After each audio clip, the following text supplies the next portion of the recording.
Cup of the year. It's so sad that we're at this point, but we have to say goodbye until the World Championships. My name is Matt Gruen. I'm joined by Sebastian once again in the commentary box. Sebastian, how you doing? Good evening, Matt. I'm doing fine. I'm super excited for this final. The weather's fine, temperature 22 degrees, humidity 41% around. No risk for thunderstorms around the corner coming up. And we'll start with the first athletes in a few minutes. Exactly, and I'm glad you mentioned the thunderstorms because we are in a mountain town. Occasionally that can happen, but there are crystal clear blue skies above us. The sun is baking hot, and it's a rather lovely afternoon. I'm enjoying myself. Exactly. So today it's more about sun protection and instead of raincoats and other things, because we're here about 1,300 meters above sea level. And yeah, the days before we're in the clouds sometimes, and the weather can be really tricky here. Yeah, it can be. It's something to always consider. It seems to be either baking hot and too hot to climb, or freezing cold and raining in Villars. But we're hoping for the sweet spot. And as you can see, the wall is protected from the sun, which is good news, but it might rotate around in a little bit. We'll have to see. But Sebastian, you went and talked to the route setters about the routes that we're seeing today. Just tell me about the range of grades we're looking at. Yeah, so we have 4 routes. The first one on the very left side is on the speed wall.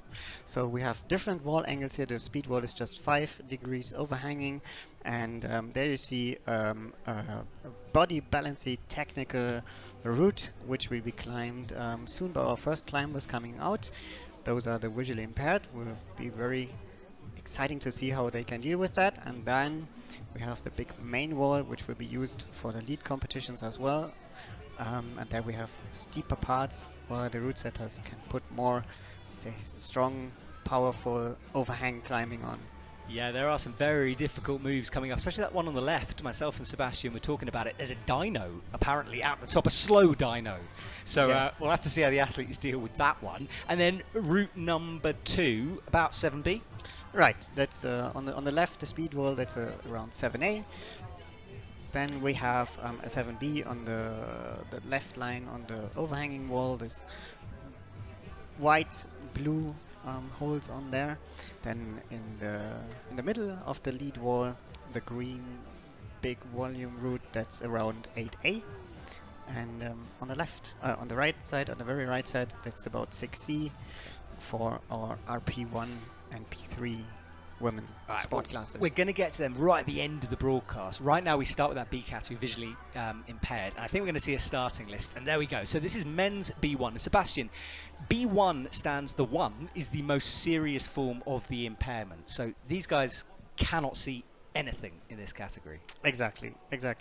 So in paraclimbing we classify our athletes according to their type of impairment, so that we don't have a visually impaired climbing against for example, a leg amputee or an arm amputee climber. So we have groups where we group them with similar impairments, and low number means high impairment. Here, for example, lead woman B3 means they have vision left. They see way more than our B1 climbers. Okay, so that's why they are separated into categories, the athletes. Abigail Robertson qualifying in first place. She got a medal in Innsbruck. It'll be exciting to see if she can get number 2, I think, or number 3 of the season. I've lost track myself. It's been such a busy season. Yeah, it's the 3rd World Cup. Yeah. So the last World Cup for this season, and then followed up by the World Championships in August in Bern. It's going to be exciting. I feel like the World Champs has been sneaking up on us. Like, it's been this big block in my calendar, and suddenly it's in a couple of months, which is crazy to think. Yeah, not much time for preparation left, but yeah, we still have a few more weeks where you can tweak a little bit. But my motto is always, don't destroy yourself. Well, you say that, Sebastian, but you've got a left shoulder injury. You've got many things going on. I hope you're going to be in form for the World Champs. Give me 1 week of rest and then we'll see. Okay. Right, just one though. Yeah, I will test after 1 week. I think I will now take about 1 week off, and then we'll see how it feels. The shoulder's getting better already. So in Innsbruck I was climbing with an injured, overloaded shoulder. Here I didn't feel that much anymore of it, so not too much of a big issue, I would say. All right, well, out onto the stage is Razavan Nedu from Romania. And the athletes are being introduced to us first of all. So they enter the stage, we get to see them. Now they're running in the shade below the wall, you can barely see them. There they are. Here you see man B1 and following women B3. So the athletes are introduced to our audience. There's quite a big audience here in Villars. Lots of photographers, coaches, of course, stacked down the bottom. And there are our athletes on stage. Some sight dogs as well, but they cannot go up the wall, sadly. No, but they are allowed to be on the venue because they are assistance dog, and our athletes need them. They do indeed. And our athletes are going to have a real challenge. As Sebastian said in the beginning, 7A is their route, roundabout for the grade, which I think a lot of people listening at home, that's, for a lot of people, that's as hard as they can. I remember my first 7A was like a huge achievement, and I fall off 7As all the time. Yes, yes, for sure. Still. And now imagine you take a random 7A at your climbing gym, you close your eye and you try to get up. But you're allowed some assistance. Our athletes here have a sight guide.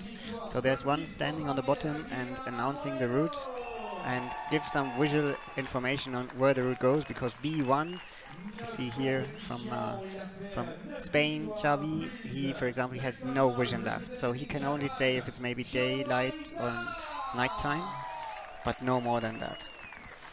Yeah, so imagine that. Next time you're in your climbing gym, try it. And as Sebastian said, the sight guide, they communicate with the athlete, either via an earpiece or, in terms of the Japanese athletes, they shout up at the wall, which I always think is nice and old school approach to things. Exactly. I hope we can hear something from our sight guides giving the announcements. Sometimes we hear it on stream, sometimes not. But it's really interesting to see how they work together, because sometimes also the athletes give feedback. Very direct feedback. I can imagine the kind of feedback an athlete might give.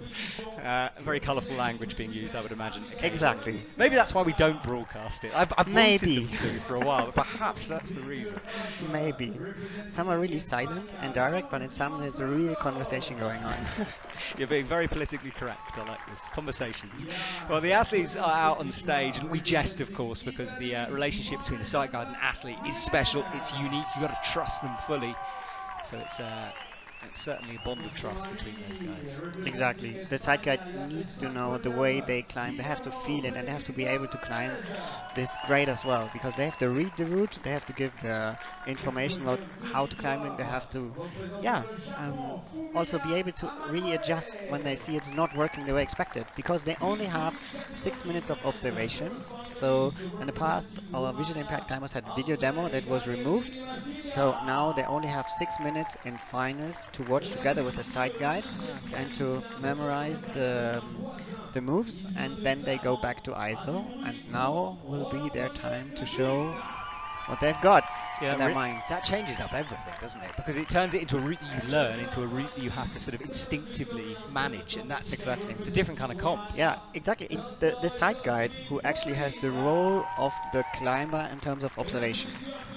So he has 6 minutes to go through the route. They can mimic the moves a bit with the athletes and train it, and they go through it over and over again, and they repeat it in ISO again and again and again. Try to keep up warm there.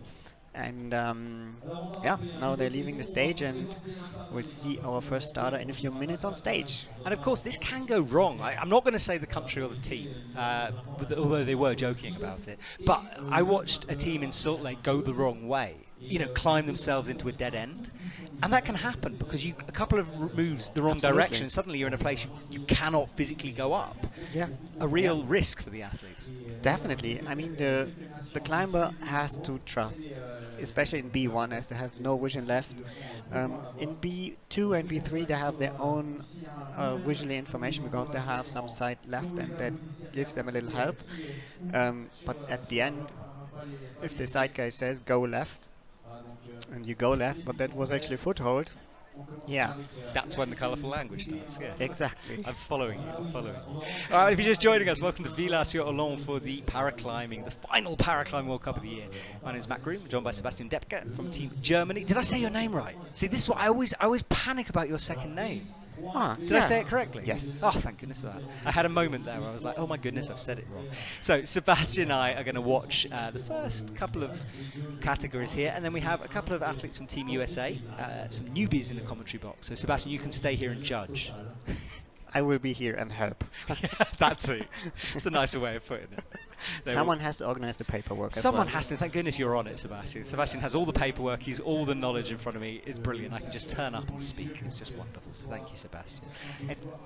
Thank you, Matt. It's always a pleasure to be here with you, and yeah, spread the word of paraclimbing. Exactly. And of course, we're all aiming for this oh my God, we're at LA 28. Right. And the Paralympic Games. Yes, not there yet, but we're getting closer to a decision.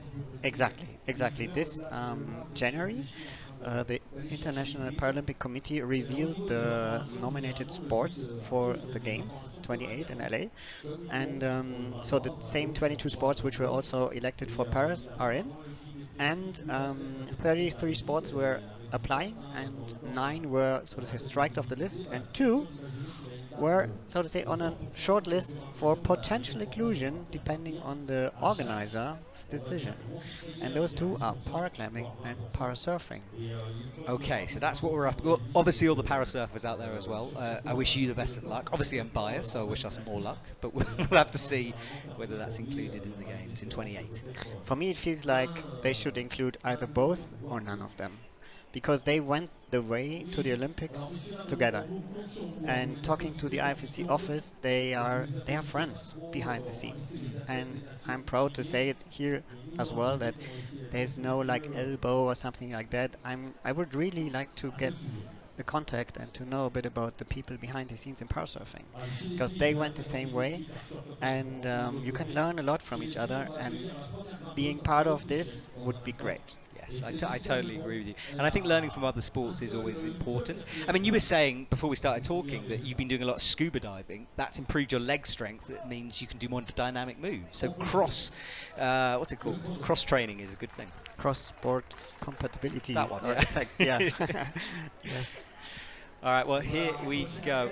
First athlete out, and that is, we're just trying to find, there we go, Linda Lebon from Austria. So, our first climbers on stage now. That means they qualified in 4th position. For the women's, in the man line, we seen Razvan Nedu, who qualified in 3rd in the qualifying round, being held yesterday on the same wall. So the side guide's now introducing him into the wall, showing footholds, handholds, let him feel, and now talking into the first moves. And off they go. So Razvan is off, and the difference between 2 routes, the one that Razvan's on here is more difficult but less overhanging, whereas the one that Linda's on down on the right of the wall, overhanging, a bit easier in terms of grade but more physical. And Razvan is off but missing that left foot, an early moment for him, and there is Linda as she gets going on her physical route, very overhanging on that wall. Yeah, very overhanging but big holes. You see here a lot of big jugs, and I assume that the difficulty here would be like navigating him through the section with not hitting the wrong stuff, because time is crucial here. If it's steep, you have to go quick, and when you have to sort out difficult stuff, that's not what you want. Yeah, I will let you know about the time. I can see it from where I am. We can't put it on screen, but if it comes close to the time limit, I will let you know if you're listening at home. So Razvan has a bit more time, as it's not that steep and more technical. He has to climb slow, because otherwise he might get into trouble. Unprecise moves is not what you want here. And we're kind of watching one right now with the left foot. He went the wrong way, then brought it in towards the right, and now commits and stands up. But very technical. You have to use those holds in a specific way. It's not like you can hit it and it's a jug and it's up to you. Exactly, especially the big volumes, to be honest. Those volumes are not in a regular climbing gym. I've touched yesterday a lot of stuff that I've never seen or touched before, and some have, so to say, sweet spot you have to know or just to try out, and others are always the same. And then rotators have funny ideas like blocking holes and stuff like that. Thank you for the split screen camera, guys, because now we can get good action shots of both climbers. And Linda, you see her hands are exactly in a good spot, marked with tick marks. You see a white chalk mark there on the left of her body. Not that helpful for her. Well, Linda, you'd imagine. But Linda's B3, so she has some vision. Yeah, she has some vision less, but women are climb merged. That means we have B1, B2 and B3 climbers together in the sport class.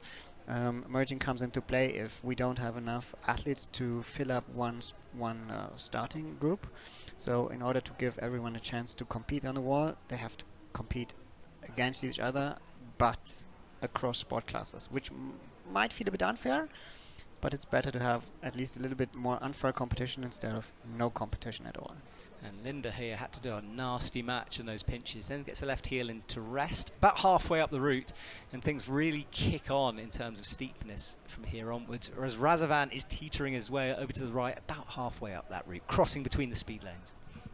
Searching for the good foothold there to reach out to the right. It's crucial that his foot is there in a good position. Yeah, he's very spread out, but now he finds the pinch. And again, he's so good at committing to moves once he's found it. He just goes, pulls. Razvan also has alpine experience, by the way.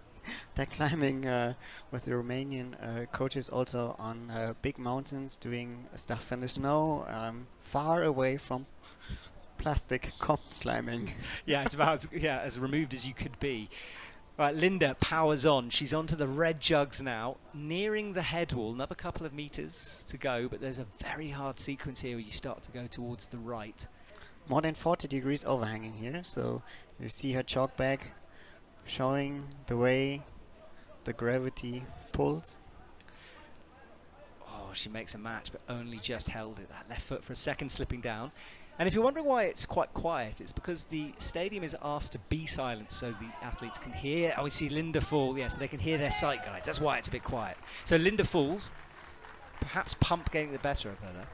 Yeah, but she was towards the end of the overhanging part, so just 1.5 meters more and she would have been to the part which is less overhanging. Meanwhile, Razvan here nearing the top, and yeah, he has got better feet available to him down low, but he's struggling to find it. There, gets the toe on. And he's got 1:42 on the clock, so he has still got time. But still only a bit more than halfway up the wall. So time-wise, I would say like...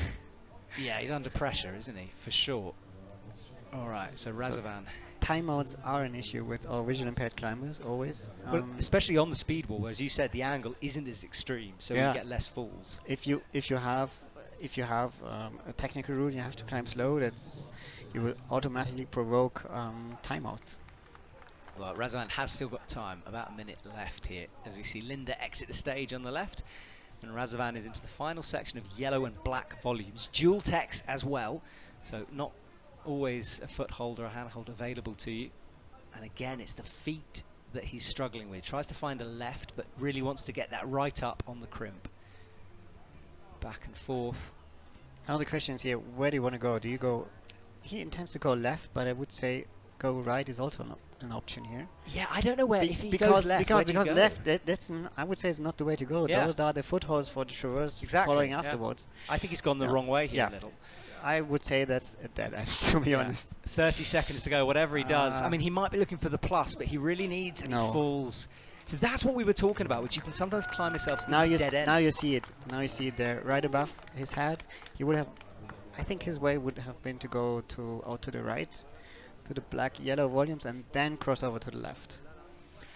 All right, well, a fall from Razovan. He had time on the clock, so that was a fall, or he gave up on that sequence, and he comes down to the ground. But he is our new high setter. Now we see Melissa Cesaron from Team France already starting on her route. Now she's in the section where the overhang kicks in. Yeah, big bucket jugs. A fairly straightforward start for the women, but it's all about pump management here. You just can't overgrip. You got to know that every hold is a sinker for at least the first maybe 10 or so meters. Maybe 10's a bit exaggerated. 6 meters, let's say that. Yeah, those holds are all fine. You have to sort them out in the right way. Now reaching your first big volumes here in the very overhanging section, sorting the feet. Yeah, and again dual text at play, so you can't hit the whole of that hold. Exactly. Now discussing maybe a bit with the side guides. Yeah, she has the crimp. And then on the left, that's Francisco Javier Amundo from Spain. He starts off his route. Jan Vert, photographer, down at the front, doing a great job. Amazing photos from Jan. Do go check out his Instagram and the IFSC Instagram if you want to get some pictures or see some pictures. Thank you, Jan. Yes, thank you, Jan. He took one of me as well. didn't look too bad. So thank you. It's always afterwards when you look through his photos, like, oh, really? I didn't remember this. Didn't know I pulled that face when climbing. Yeah. Yeah, face expression management during climbing. That's that's an issue for me. Alright, so Francisco is underway, climbing a little quicker than Razavan did through this first section, a bit more solid on his feet. And Sebastian, why is his face covered in a blindfold if he can't see? It's for our B1, as they have no vision left, and we want to have equal chances if possible.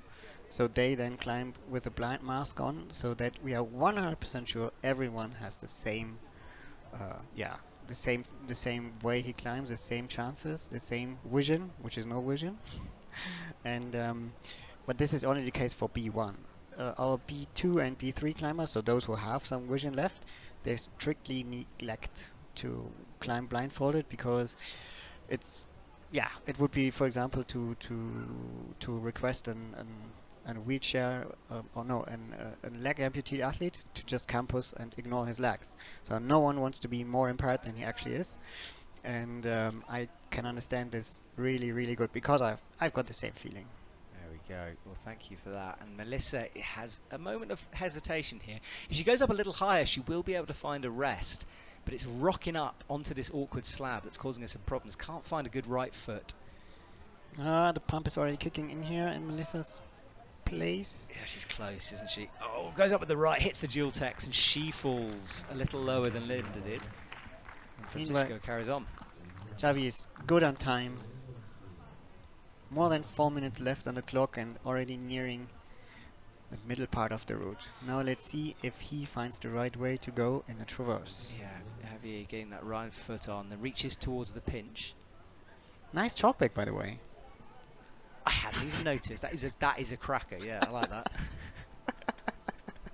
Very good.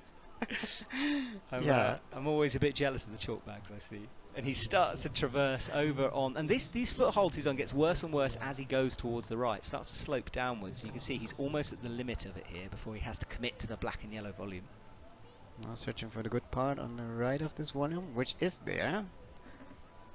Yeah, he finds it and then commits to a sloper. Right foot's got to find the jib, and it does. Nice, Xavi.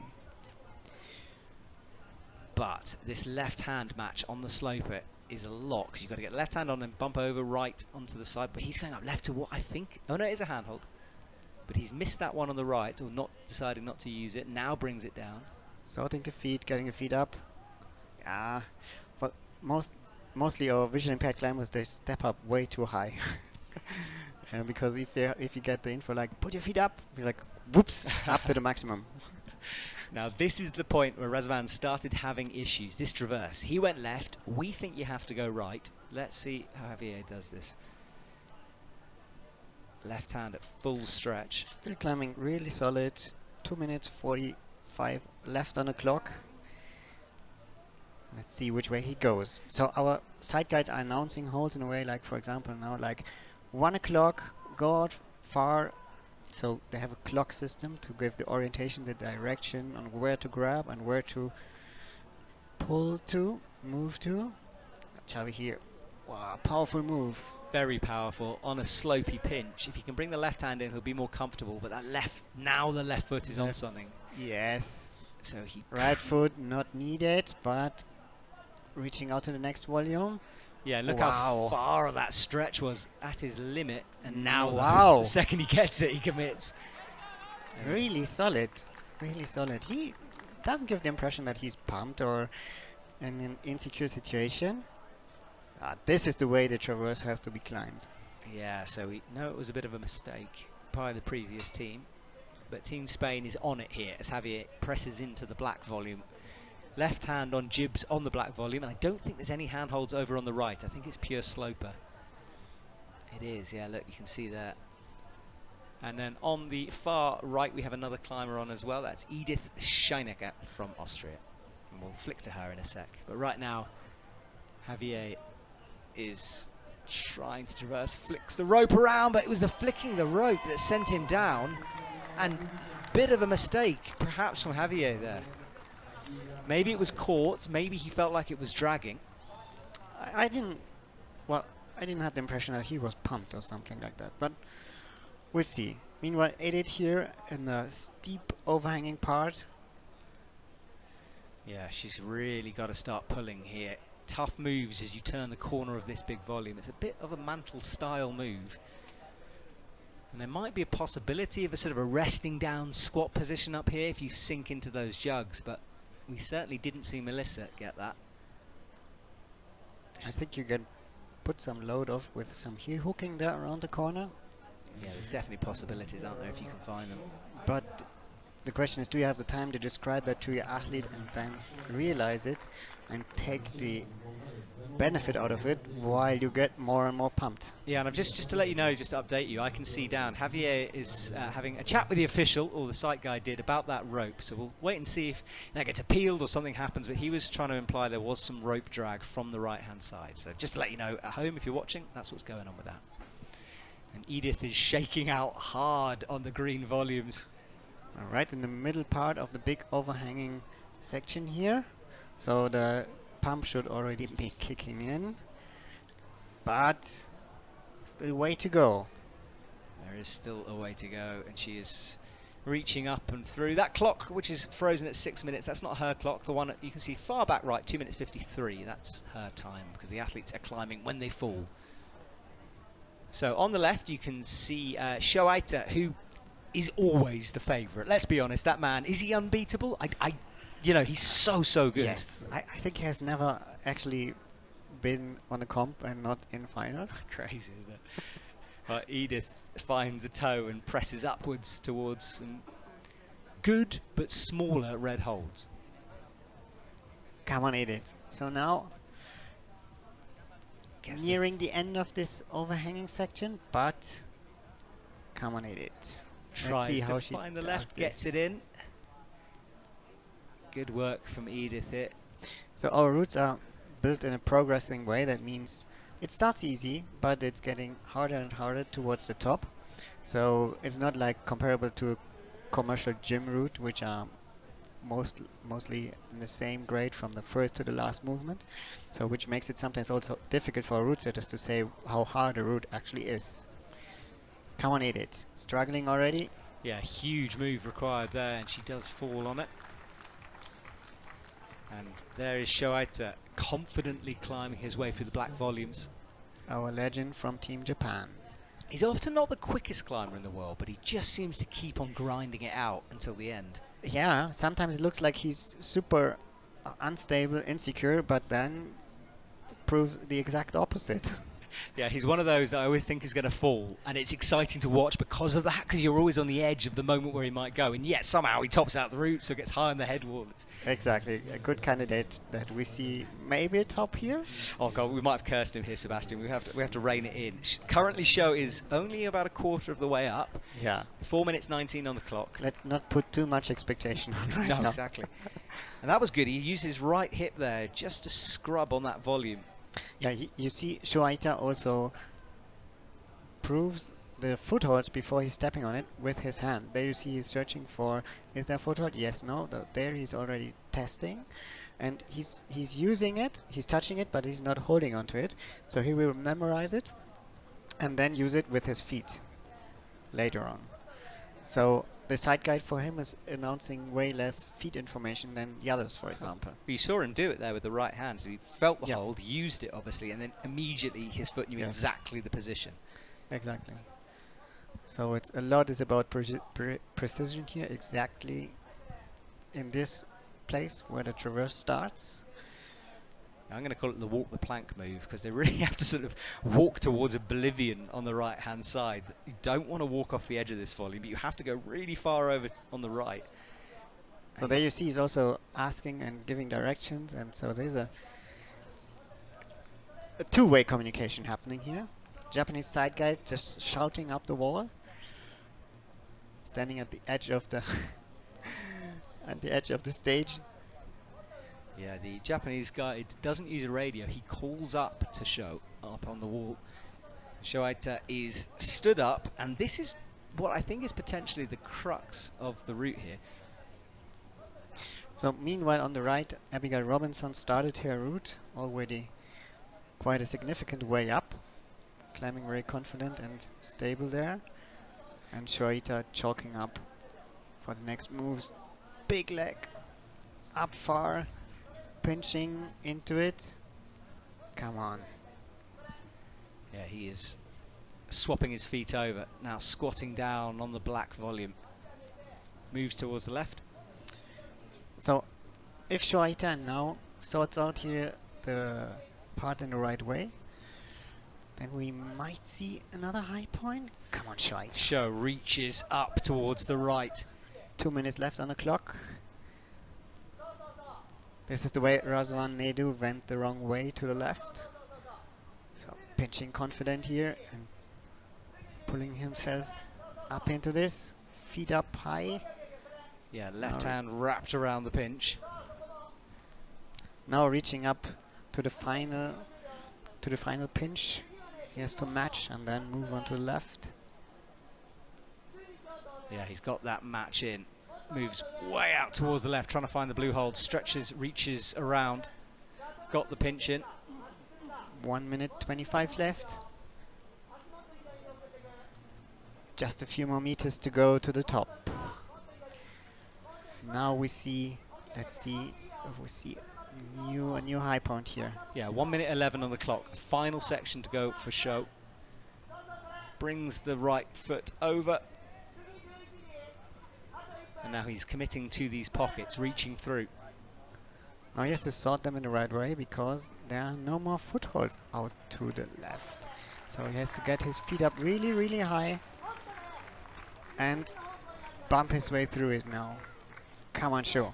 Yeah, he's trying to press his way through. And Abigail Robertson on the right has topped out the route. We'll try to get a replay of that, but she has finished her climb. Shoaita palms his way towards the left.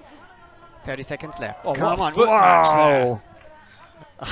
Brilliant foot match from Show as he brings that right foot up one more time. He's got 26 seconds to do basically 3 moves, so should be within time. No, don't mess it up. Yeah, that rope for a second was in the way. Just, I think it's an undercling to go for the final move, and his left foot is on friction. There's nothing there, nearly falls, and then does go backwards. 7 seconds left on the clock, and Show comes down. So we did not see the top here, but almost. Almost from Shoaita. And then Abigail Robertson walking off. Sorry we missed that. She did top out the route. Brilliant, strong climb from her. Adds another gold. I did say to you whether she'd get another one. She has got another. So that is the men's B1 done. But we have, oh, so it's not, is it a gold for the women's? I've lost track of all time. Yes, we're done with that. So there is the results. Shoaita takes victory 40 plus, Javier 34 plus, and Razavan with 29. That's men's B1. Clear separation in between those climbers. Route setters made a good job. What they don't want is to have, for example, 2 climbers having the same height, and then the podium has to be distinguished just by the previous round, for example. So the one who gets the highest score here wins the round. So we wait for the confirmation for the women's B3, but we will have our next category on fairly soon here, and there it is, confirmation. Abigail Robinson with a top, brilliant climb from her through that powerful route. 47 plus from Linda Lebon, and then on 47, just shy of her, Edith Scheinecker, and Melissa comes up in 4th position with 31 plus. That was women's B3. Pretty close in Team Austria here in competition. By the way, Linda Lebon is it's her first season, so she's just collecting her first experience and right on World Cup stage and beating her teammate, who has way more experience. It's always interesting when the young guns come on and take on the old lions, you know. If I'm doing Disney style, it's one of those stories. That's a story you like to tell here, right? It is, yeah, exactly.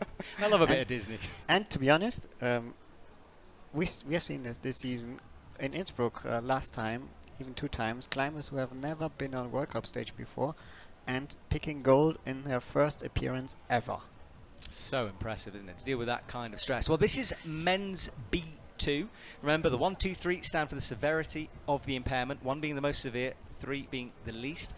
So this is B2, and this is Franco Raul Simon from Spain. So B2 has vision left. That means they don't climb blindfolded, but the way they see is really, really limited. You don't get a driver license with that. So what they have is, what they are grouped by is the visual acuity. So that means how sharp is the image that you see, and the visual field. That means like how much of an angle do you see if you look? Do you, for example, just see like through a pipe, or do you just see something in the one corner of your eye? Raul, for example, has a peripheral view, so-called. That means he has a black center in his eye and just sees around. So if he wants to look what's right in front of him, he has to look basically to the side to see it.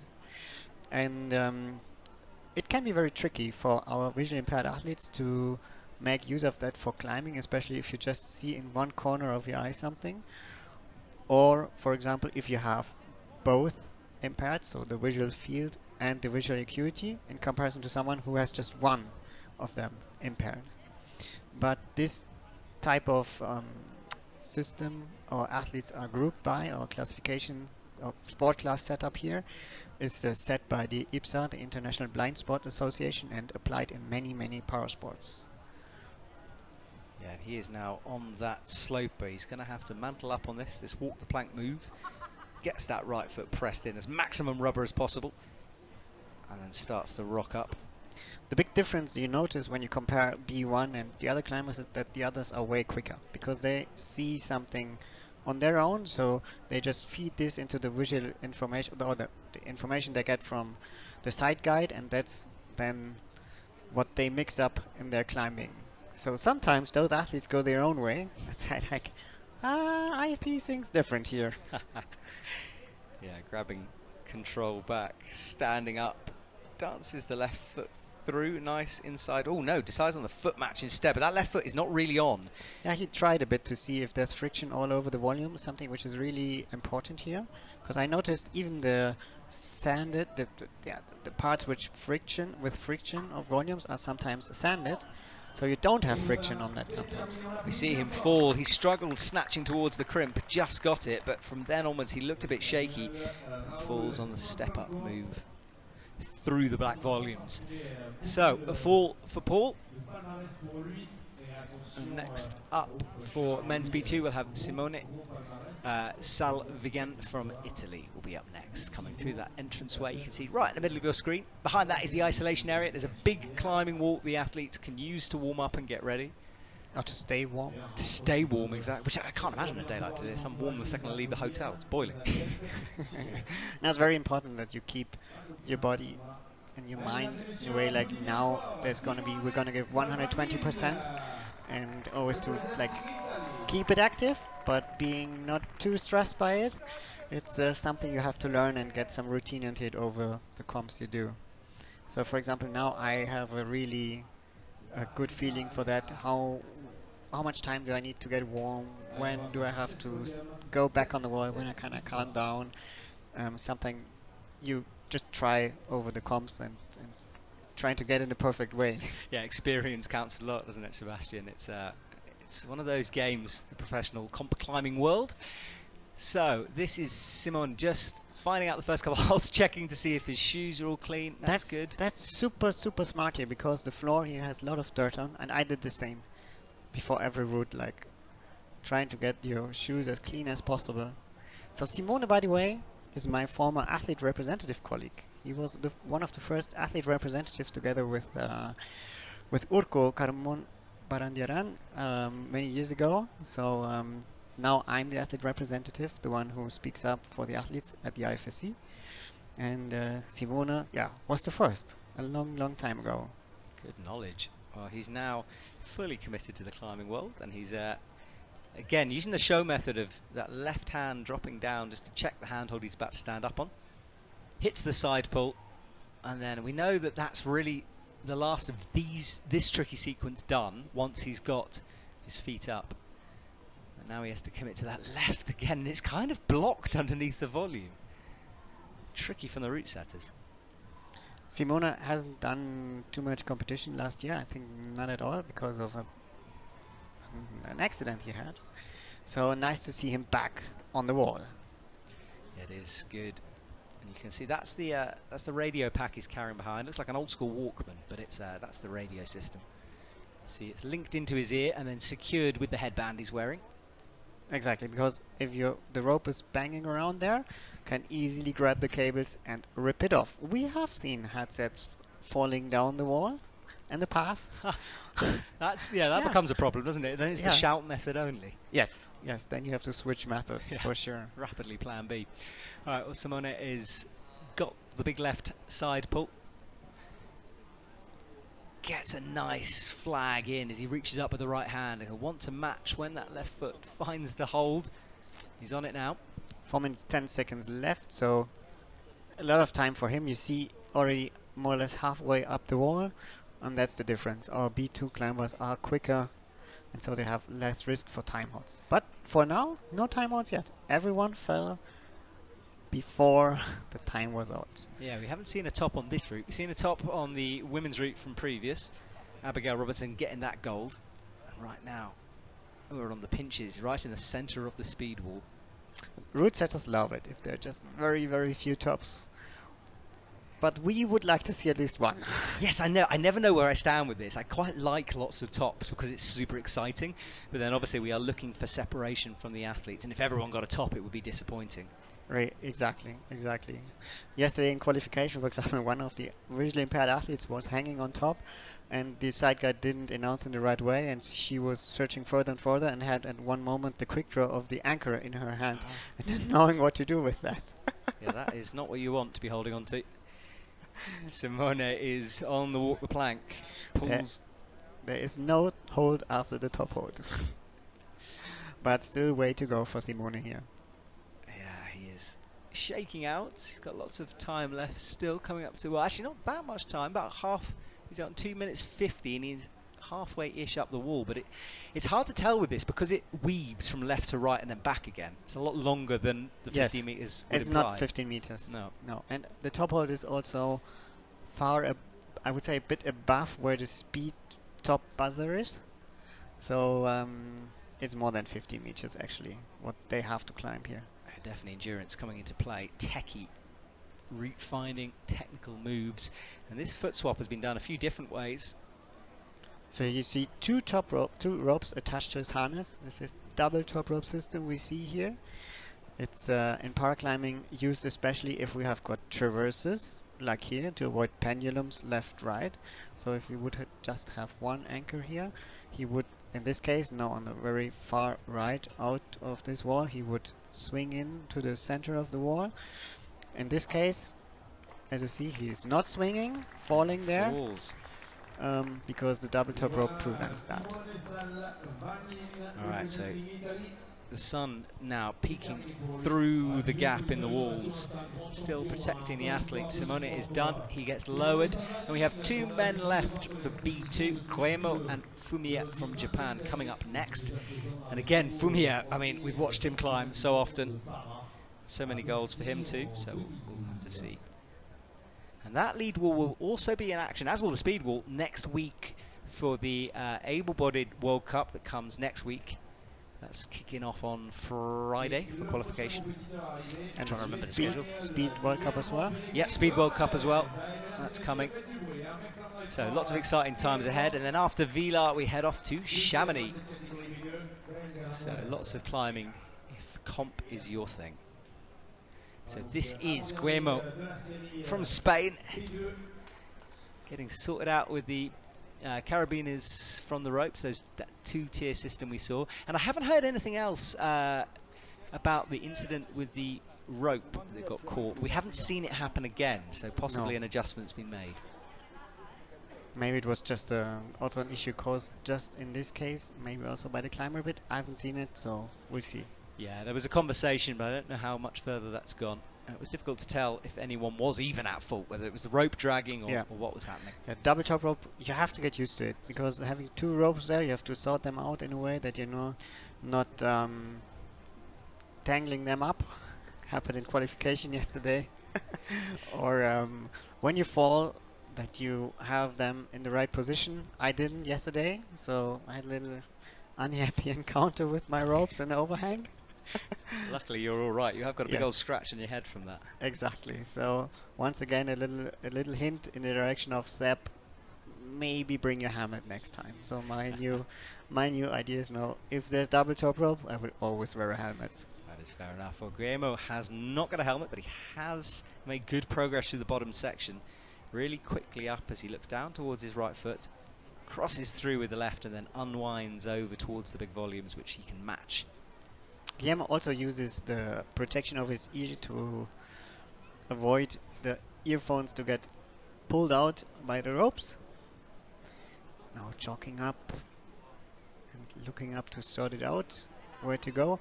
He also has vision left, has already some World Cup experience, but quite young climber. And they have got a few visually impaired athletes from Team Spain who train together and who have a good coach. Now the rope getting stuck under the volume. Yes, he can free it out on his own. So we have multiple Spain athletes, but just one side guide guiding them. So a system that might get changed next year as well, because it's on-site format, but actually not for the athlete in this case, because the side guide Victor has done the route before with Raul from this same sport class, 2 climbers before, and also B1 he did this with Xavier. So he now has a lot more information in comparison to the others. We saw the same with the Team Austria, with Edith and Laura. They both were guided by the same side guide. So we might switch next year to one side guide per athlete, which will be a big change for some teams who have lots of visually impaired athletes in terms of resources you have to allocate for this to bring them all to the competition. But it will be more fair for the athletes, as then we have the equal chances for everyone and no pre-informed side guides. There we go. Thank you, Sebastian. Keeping on top of the athlete side of it, as well as in the commentary box. Guillermo is now creeping that hand over on the right. It's a good hold, that. It's one of those holds that looks better now. It's got lots of chalk on it, but you can see how much he can wrap the hand around, get lots of friction. But that rope slightly getting in the way as he flicks it behind his head. And now he has to trust that right foot. You can see the disco leg starting.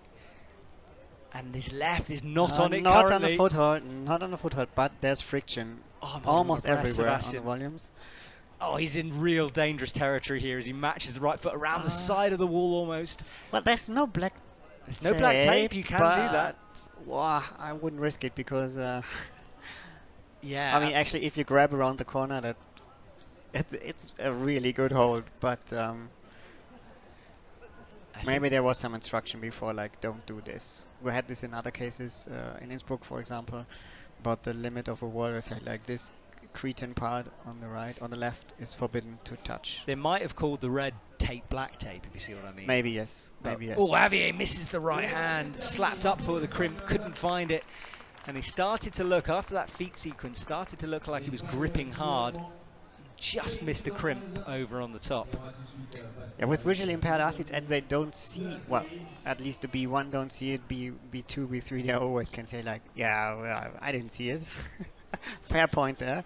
It's a reasonable excuse, I think. Yeah, it is. And for example, bolts, the speed wall is no topic here, but in lead wall you have got lots of bolts for the lead events coming afterwards. They cannot be removed because they are a static component of the wall which holds it together, basically.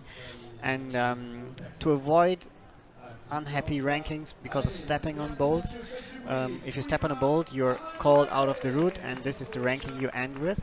So to avoid that, we have bolt covers on the wall, which are also used in other competitions as well. So hang on, because I was actually going to ask you about this, because our lead wall doesn't have that many bolt covers on it, and yet a few. So it is, if an athlete steps on it, same rules apply. Even if you can't see that bolt, you will be penalised. Yes, if you step on a bolt, yes. If there's a bolt cover, the bolt covers are made with dual tack, so there's no friction on it. The athlete will feel it right away. You cannot step on it. So you still can attach a quick draw to it to use it for the lead competitions, but you cannot use it as a foothold. I'm waiting for the day that they're going to be used. Yeah, It's coming, I tell you. Like, yes, no because- friction holds. Yeah, but for example, you cannot stand on dual techs with climbing shoes, but without climbing shoes you can. Did you try barefoot on dual techs? I have never, and I've heard this is the case, Yes. and I've heard also sometimes athletes Yes. like wet their hands Yes, to be it able works. to hold them Yeah, better. it works. Well, Fumiya is underway from Team Japan on this 7A techie route on the far left, the speed wall. And now he's watching, kind of creep his left hand outwards, gets it on the side pull. And then after this, that's the first of the tricky moves done and out the way. So when you're wondering what those black marks on the walls are, that's the marks where the route setters mark up where holds are placed for other rounds. So we had before the qualification round routes on this wall, and in order to put a route on and to put it back away and then to be able to mount it in a very quick way, the route setters mark it with black marks here, and then it's sorted to boxes so that everyone knows this hold is going in this place in exactly this orientation angle and can be screwed on the wall, and you don't need to try it anymore. Yeah, the setter's doing a good job, working late hours as always. Fumiya is enjoying their route as he gets the left foot drilled into the small hold. And then a little shake out, flick of the head as he brings the right hand and left to match. And now he has to be very precise with the feet from here onwards, and he decides on the higher foot and then Yeah, luckily swaps. could also go lower. Now deciding to go up with his hands first. Alright, so he's got the crimp, then pulls up and then finds the big hold, but the holds start to get smaller from now on. A nasty crimps in the middle of the wall there. And he's climbing fairly slow at the moment, 4:22 to go. Gets that left foot up and then reaches as high as he can, very stretched out on this move. Right hand trying to find some kind of purchase on that black volume. Yeah, now the rope in between the hand and his hold. Yeah, look at Deciding not to go, maybe just checked it for his feet. Now trying again. Rope not in between his hand now. You can see the thinking. He does not want to stand on that rope, so he needs it out the way. If he stands up, it should flick out of the way. There we go. Nice. Well worked out from Fumiya. Touches down, making sure the rope's out of the way, and now he can commit to it in full knowledge he's not going to be pulling himself off the wall. Now the side guide's shouting at full volume at the athlete. Yeah, he's screaming upwards at Fumiya. Fumiya trying to work out this sequence, shaking out, a bit pumped at the moment, I think. Hits the side pull. And there's a bit of hesitation. He's touching holds, but not necessarily committing to them. Yeah, but that's the uncomfortable part the route setters want to have here. That's true. It's not everyone should reach the top, so the only thing they have to make it difficult here is to put some unsecure, balancy, tricky moves where you feel like, yeah, I don't really want to hold on to this. He has that feeling of this can't be the right way, you know, and then you Yes. can see sometimes an athlete like there, he kind of relaxed the moment he pulled up. Maybe just move your hip 5 centimeters to the left or to the right, and then you feel much better suddenly. And the hold, which before looked like impossible to hold on, is like possible, at least. Yeah, and he's much more confident through this traverse. Gets the side pulley thing with the right hand, but this is where the feet become difficult. And we've seen some falls. He's trying to work out the feet. He's looking down, trying to fiddle the right foot onto the edge of the volume. Now switches, does the foot match. And then he brings the left foot up instead, but still not getting it. And all the time, he's on a pretty bad side pull. And now he has a very high left heel in. That was well worked out by Fumiya. He made it look really easy, basically, because all the others were, in this case, already not too dedicated to it and hesitating way more. Now trying to sort out his feet, where to put them. Yeah, there is an edge on that volume, but it's not a lot, and it's certainly not intended. So he's reaching up, but this is where you need to make the decision, right or left, and we know the right is the way. And luckily he's on it, steps up on that right foot. That rope though is again in an awkward position for him. Kind of between the legs, and but he's mainly on the right rope. That's why it's been dropped like that. Reaches up, kicks the left out, commits to it. He didn't get the pinch right on the top hold. That's because you have to pinch it. You cannot just use it as a as an edge to pull from, because it's leaning downwards and little unprecise climbing, I would say. All right, well, that's confirmation of men's B2. We just watched him. Fumia, despite the fall, climbs himself into top medal position. 30 plus gets him the gold. Guillermo in silver medal place with 28, and they're all in 27 plus. And Simon taking up last place with 27. You see what's interesting with B2? Do you remember B1 scoring higher? Yes, and that's why is that? It happens so often. It happens so often. That's exactly what we see here. Why are our more severe impaired athletes stronger than the ones? Well, why are they? You need to answer this question. Yes. But, I mean, is it? I presume it's because it's training and strength. And look, we are seeing now. This is what I think. Unless this is a different category, we're just checking here. Yes, we are now starting with men B3 from Team Romania, Daniel Bebe Vasilicia, Andrei. We'll call him Daniel from now on. Yes. There's Daniel on the wall. Yeah, so maybe it's a case that you're so used to locking off, you're so used to not... Sometimes you're used to the moments where you have to get away with things with the arms, that you become stronger because of that. You know, perhaps it's that. It's that conditioning. My theory is different. Oh, go on. What's your theory? I want to hear this. Because the effect is known from other parasports as well. Okay. And I mean, there is no real explanation to that, but it's just a try.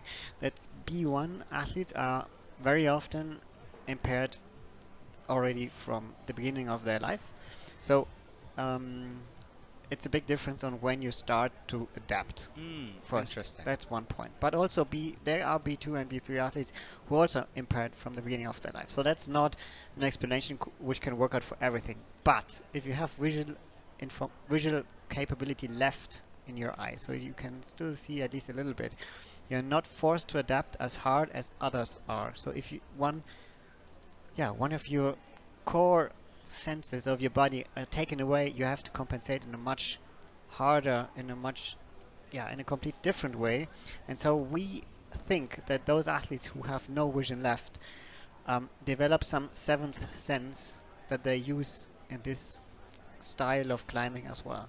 Yeah. So if you talk to them, they see, we can hear the road go, the direction the road goes. Fascinating.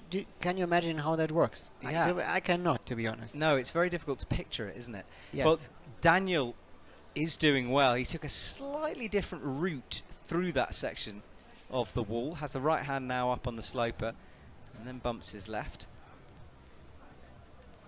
But for whatever reason, Sebastian, it is the case. So we'll let us know if you're listening and you have the scientific research on this one, because I don't think me and Sebastian are basing this on any kind of real it's just science. an idea. It's an idea. And we'll see. I mean, if B3 now tops the route, then the theory just is for B1 versus B2, because those B3 now are the athletes who have even more vision left in this case. So it's still not enough to, for example, get a driver license. They can run around on their own, but things which are far away or details they cannot see. So they still are not as confident as other athletes might be, or athletes who have no vision impairment in this case. All right, well, he is on the slopers, trying to work his way over to the right. This is where we've seen a lot of athletes having problems, is the foot sequence through these moves. He's got the right foot on good, creeps the left over, and then that rope again wrapped underneath him, but it's not a problem. And he's trying to work out left hand or right hand. There's the right hand in. But Sebastian, we watched so many people getting burnt out on that right hand. Yeah, the question, how do you place your feet? How confident are you bringing the center of gravity of your body close to the wall to make it less intense in this case? Now stepping up on the volume. Yeah, he's having to.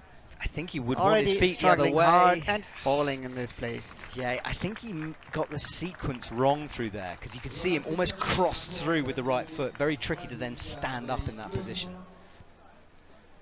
But it's a strong It's a strong section. You need to commit there.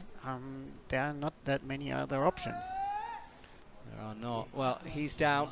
One athlete to go in this category. Cosmin will be our final climber out. It's coming up to 5 Central European time at the beautiful Swiss village of Villars. My name is Matt Groom. I'm joined by Sebastian Depke from Team Germany. Didn't get into the finals today, but last time we commentated, you got a bronze medal. So right. I went right after climbing to the commentary box. You did. Because I promised I will be there. And you were, and yes. I thank you for that. But you didn't bring the medal. I know you hadn't been given it yet, but I still expected you to turn up with it around your neck next time. Right, well, the sight dog is very cute on stage, lying in the sun, having a sunbathing session as Cosmin leaves and walks over to the wall. I wish we could get the shot of the dog. It's literally been brought out onto the stage and it's sitting in the sun. It was Daniel leaving the stage. Now we have Roland Daniel from Team Switzerland. Cosmin will be the last one climbing. Sorry, yes, I got ahead of myself. Right, so Roland walks towards the wall and his dog is in the sun, if that makes sense. All right, onto the jugs. Starts to pull up. Team Switzerland, pretty young paraclimbing team, just started last season. So the Swiss Federation put up a coach and a structure there, and before we had no Swiss paraclimbers on the international comp climbing scene. So this really shows like if a federation is dedicated to bring things forward, our paraclimbers are there. They are climbing on pretty high level, so it's more like the question is how to get them to the wall and to the international competition climbing. So if you're out there, if you have an impairment, and if you're climbing, try to get contact to your national federation and to see what's there for you and if there's a way for you to be part of this as well. There we go, do come and join. Well, Roland had to commit to a really tricky right foot smear there. It was a risky move to step up. But he's through and safe, and now has his feet back on the handholds and the footholds. Left hand wraps around the crimp. Yeah, still remember, this is 7A. It's not easy, not at all. It requires a lot of balancy, tricky moves on small holds or uncomfortable positions. Yeah, super technical climbing, especially for the footwork. He has now got his right hand on the sloper. Wants to upgrade the left to the jug-like hold. Brings the right up first. Will make the match, and then from here on it should be quite plain sailing to stand on that volume. Yeah, the Swiss team, big presence, considering how new they are. They're a big team at the moment. Moving around with confidence on the circuit. Yeah, it's growing every year and every competition. 4 minutes 10 left on the clock and already in the mid-section of the wall, traversing out to the right. Very impressed with his smearing work here. Smearing, if you don't know, is when you don't use a foothold, you just use the rubber on your shoe to either press against the volume or the wall itself. He's so confident, but now he falls crossing through with the legs. His legs were up too high, so he couldn't work out with his pinches in a good way. So if your center of gravity of your body is out too far from the wall, you pull in the wrong direction, and this simply doesn't work. So Roland leaves the wall, and his sight. I wish I knew the name of the dog that's on stage, because it's currently just chilling in the sun, waiting for Roland to come back, having a lovely time out there. Watching the public. Exactly, the dog is watching the public. We're making watching sure the dog. Everything is okay. Well, I think is that the end of our no. B category? No, it's still one more climber, Cosmin Florin from Team Romania, coming on stage as last climber in this round. And Sebastian, why do we have different numbers of athletes in groups? Sometimes we have 3, sometimes we have 4, we have 6 occasionally. Yeah, it depends on the size of the sport class. If we have up until, I guess, 8 climbers within one sport class, we have a final of 3. In this case, this has happened here. So there were less than 8 climbing in the sport class. If you have something between 8 and 15 participants in a sport class, you have 4 climbers in finals. And later on we will see this. If you have got more, at least 16 climbers in a sport class, then you have 6 finalists. And there will be sport classes later on in this final round where you have 6 finalists. Yeah, it must be quite a nice feeling going onto the stage knowing you've got a medal, but yes, the pressure is kind of more because, you know, the medal is guaranteed, that's out of the way, and now it's can you win the thing or not. So pressure for Cosmin as he climbs quickly off the... Look how quickly he's going. Yeah, very confident moves here. Wow. Speeding his way through this first section. Unreal from him. Perhaps he's in boulder shape. This is this is the tactic. Go as fast as possible. Well, he had to wait some time behind the wall. Maybe he just wants to get moved now. Maybe, yeah, it's true. It is a long wait. Well, he's up to the jugs, and you wonder if he needs to slow things down. I mean, it's not the longest route here. He's looking so he's confident. climbing really, really quick. So be careful, Cosmin, not to overpace here. This is technical, tricky climbing. Yeah, there's a fine line between flow state and falling state. And it's always dangerous to be too confident of yourself, especially in climbing. Yeah, and think, it's going to work out. No, maybe not. Well, he's done that in less than a minute up to the black volume. Wow, already halfway up the wall, traversing out to the right. I think he's got the speed wall confused. That's maybe he's getting the vibes from the speed wall. Maybe that's it. Maybe someone told him it's the speed wall. Okay, no, speed climbing. Well, whatever he's doing, it's super impressive. But this is where he needs to be careful now because the feet run out. But he hits the right foot with confidence, stands on the left, feels for the crimp, and he could be climbing his way towards a gold medal. And here you see the difference. He puts his center of gravity right next to the wall, not too far out, and this is how this handhold on his right works. If you come out too far with your hips, you have a bad angle on that hold, and then suddenly what's maybe working crimp is not working anymore. Well, so he has now slowed things down because this is tricky. He and goes for the right foot rock over. Now reaching out to this pinch on the right. Again, good footwork here. Let's see if he can swap hands there. Yeah, for the first time, he kind of matched his own hand, hit the rope on the way through. But what a climb from Cosmin. That kind of caught me unprepared. It was super quick. Just 4 minutes left on the clock for him, more than 4 minutes, as you see down there, but not working out for him. So again, as we said, B1 was ranking higher on this route. Well, it did kind of work out for him because Cosmin is in the top spot, 32, followed by Daniel, 30 plus, and then Roland with a 22. And that's the men's B3 category medals decided. And I'm pretty sure that's the end of the B category. And we've got women's RP3 coming up next. That's the plan.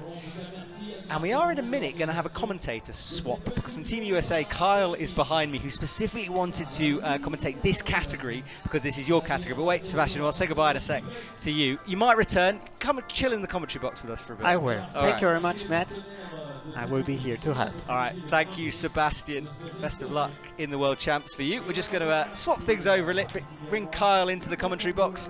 Sebastian, as we mentioned earlier, athlete representative, medalist, and a super strong climber. So he will hang out with us while Kyle does his debut in the commentary box.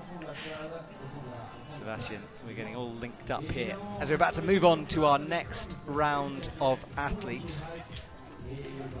So Kyle, first of all, welcome to the commentary box. How are you today? I'm doing pretty well, Matt. Thank you so much for having me. It's an honor and privilege, just to be here at the competition, much less to get to be here, hang out, and commentate alongside of you. Yeah, I'm doing well. I was hoping for the finals, but I'm here today and I'm still having a blast. The atmosphere is amazing. We're in an incredible location. I think you have to be trying hard to have a bad time. I totally agree with you. It feels a bit like a holiday at the moment. It's wonderful. That's right. Tell me about your impairment and your category of impairment. Yeah, so my category is AL2, which means that I am a lower limb amputee. Okay, so your right leg, I'm looking at your prosthetic now. So on your right leg, below the knee or above? Yeah, so I'm below the knee, so I've still got articulation of my knee, use of my knee, which can be helpful. I think most of the time it is, but contrary to my style, you see sometimes other AL2 climbers who don't use a prosthesis at all and are still just amazing and incredible, and in fact have a completely unique climbing style all of their own. Well, we see the athletes there, and you're right. Some athletes wearing prosthetic. Is it prosthetic or prostheses? Prostheses is plural. Prosthesis is plural. Prosthetic is singular, or you can also say prosthetics. Okay. Yeah, so prosthetic or prosthetics is probably the easiest. There we go. Thank you for that. So we can see the athletes there, some with prosthetics, some without, and a personal choice is up to you. Yes, absolutely. And yeah, so it's all up to the climber. There's no requirement one way or the other. It's all choice. And how do athletes come up with that decision? Is it sometimes a case you've been wearing a prosthetic for a while, you feel comfortable with it, or do you try different methods? Have you taken your prosthetic off? Absolutely. So I have tried that. That doesn't work the best for me. Before I was using the standard Evolve climbing foot, I was using a running blade, and that was not ideal for a lot of reasons. Yeah, and I can imagine the like, I switched prosthetics and virtually overnight went up a grade. Yeah, so that was pretty great. But enough about me. I sort of want to talk about these guys. Yeah, well, our athletes are out on the stage. This is the first athletes being introduced. Team USA, your teammates. How's he feeling? He's feeling good. He's really excited, and yeah, that was Gavin Nix there, and here's Thierry Delarue, who is just a legend in the field, something that we all work to aspire to. And an interesting observation by someone else in my category, Julien Gasque from Team France, is that for the men, we have multiple world champions who did not make the finals, other World Cup finalists and medalists from World Cups, World Championships, and here we are today with, of our 4 finalists, 3 of them have never been here before.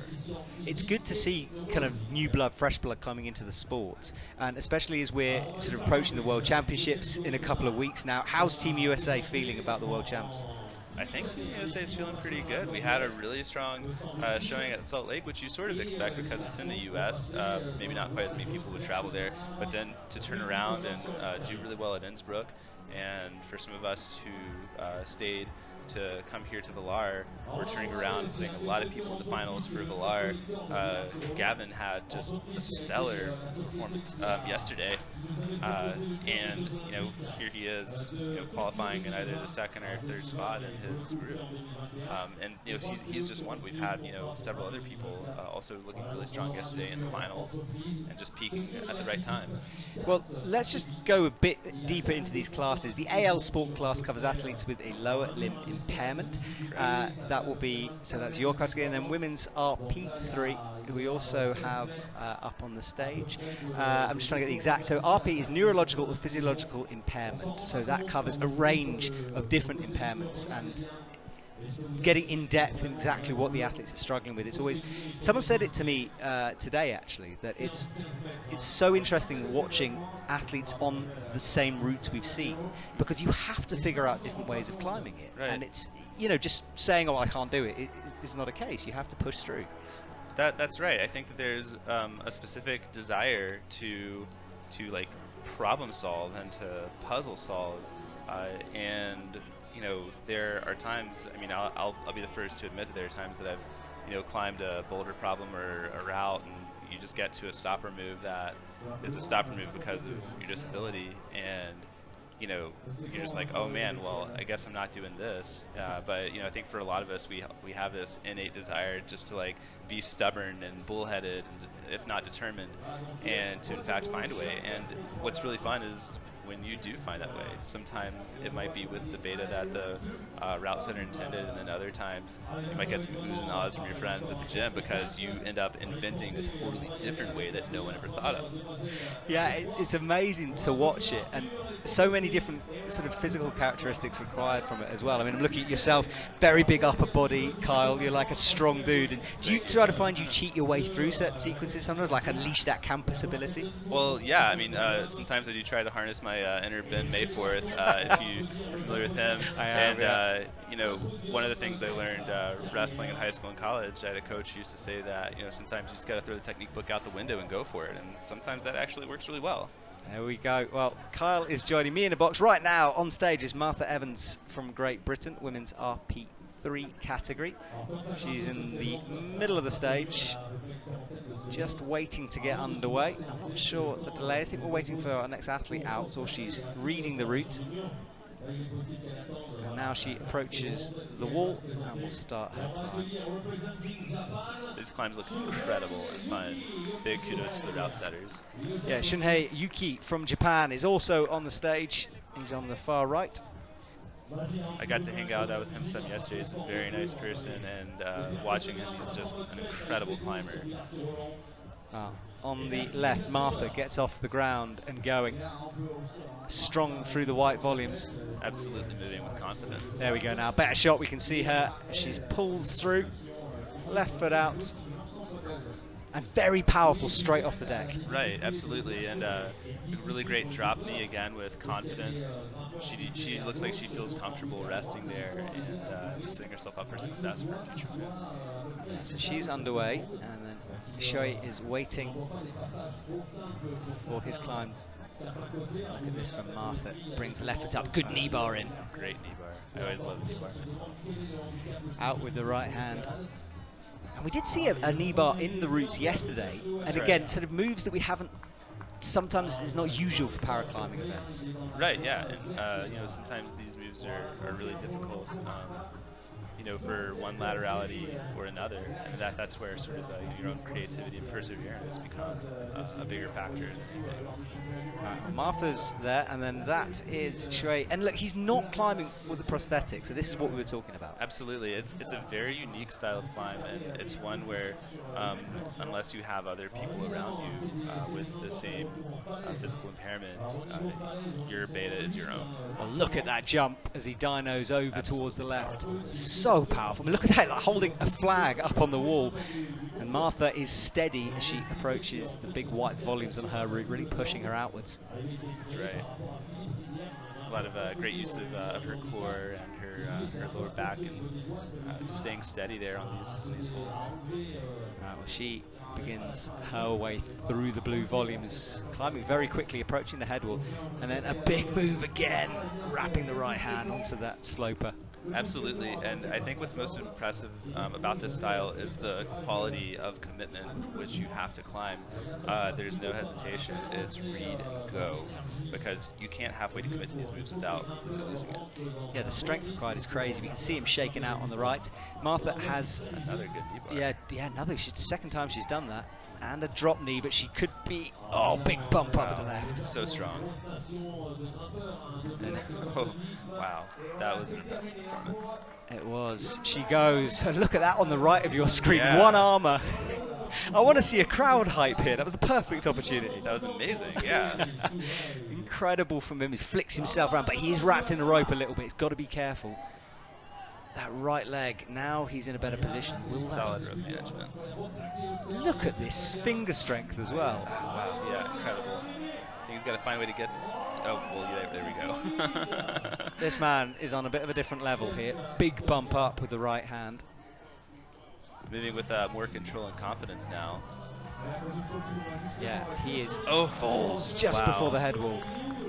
Look, a lot of people watch that and they'll think, why wouldn't you have a prosthetic in? Why wouldn't you want to use it? But then you see him flowing like that and you get it. It makes sense. You see that he doesn't need it. No. He's able to position his feet and hips and manage his body weight in a way that supersedes what one may think of as a need for a device.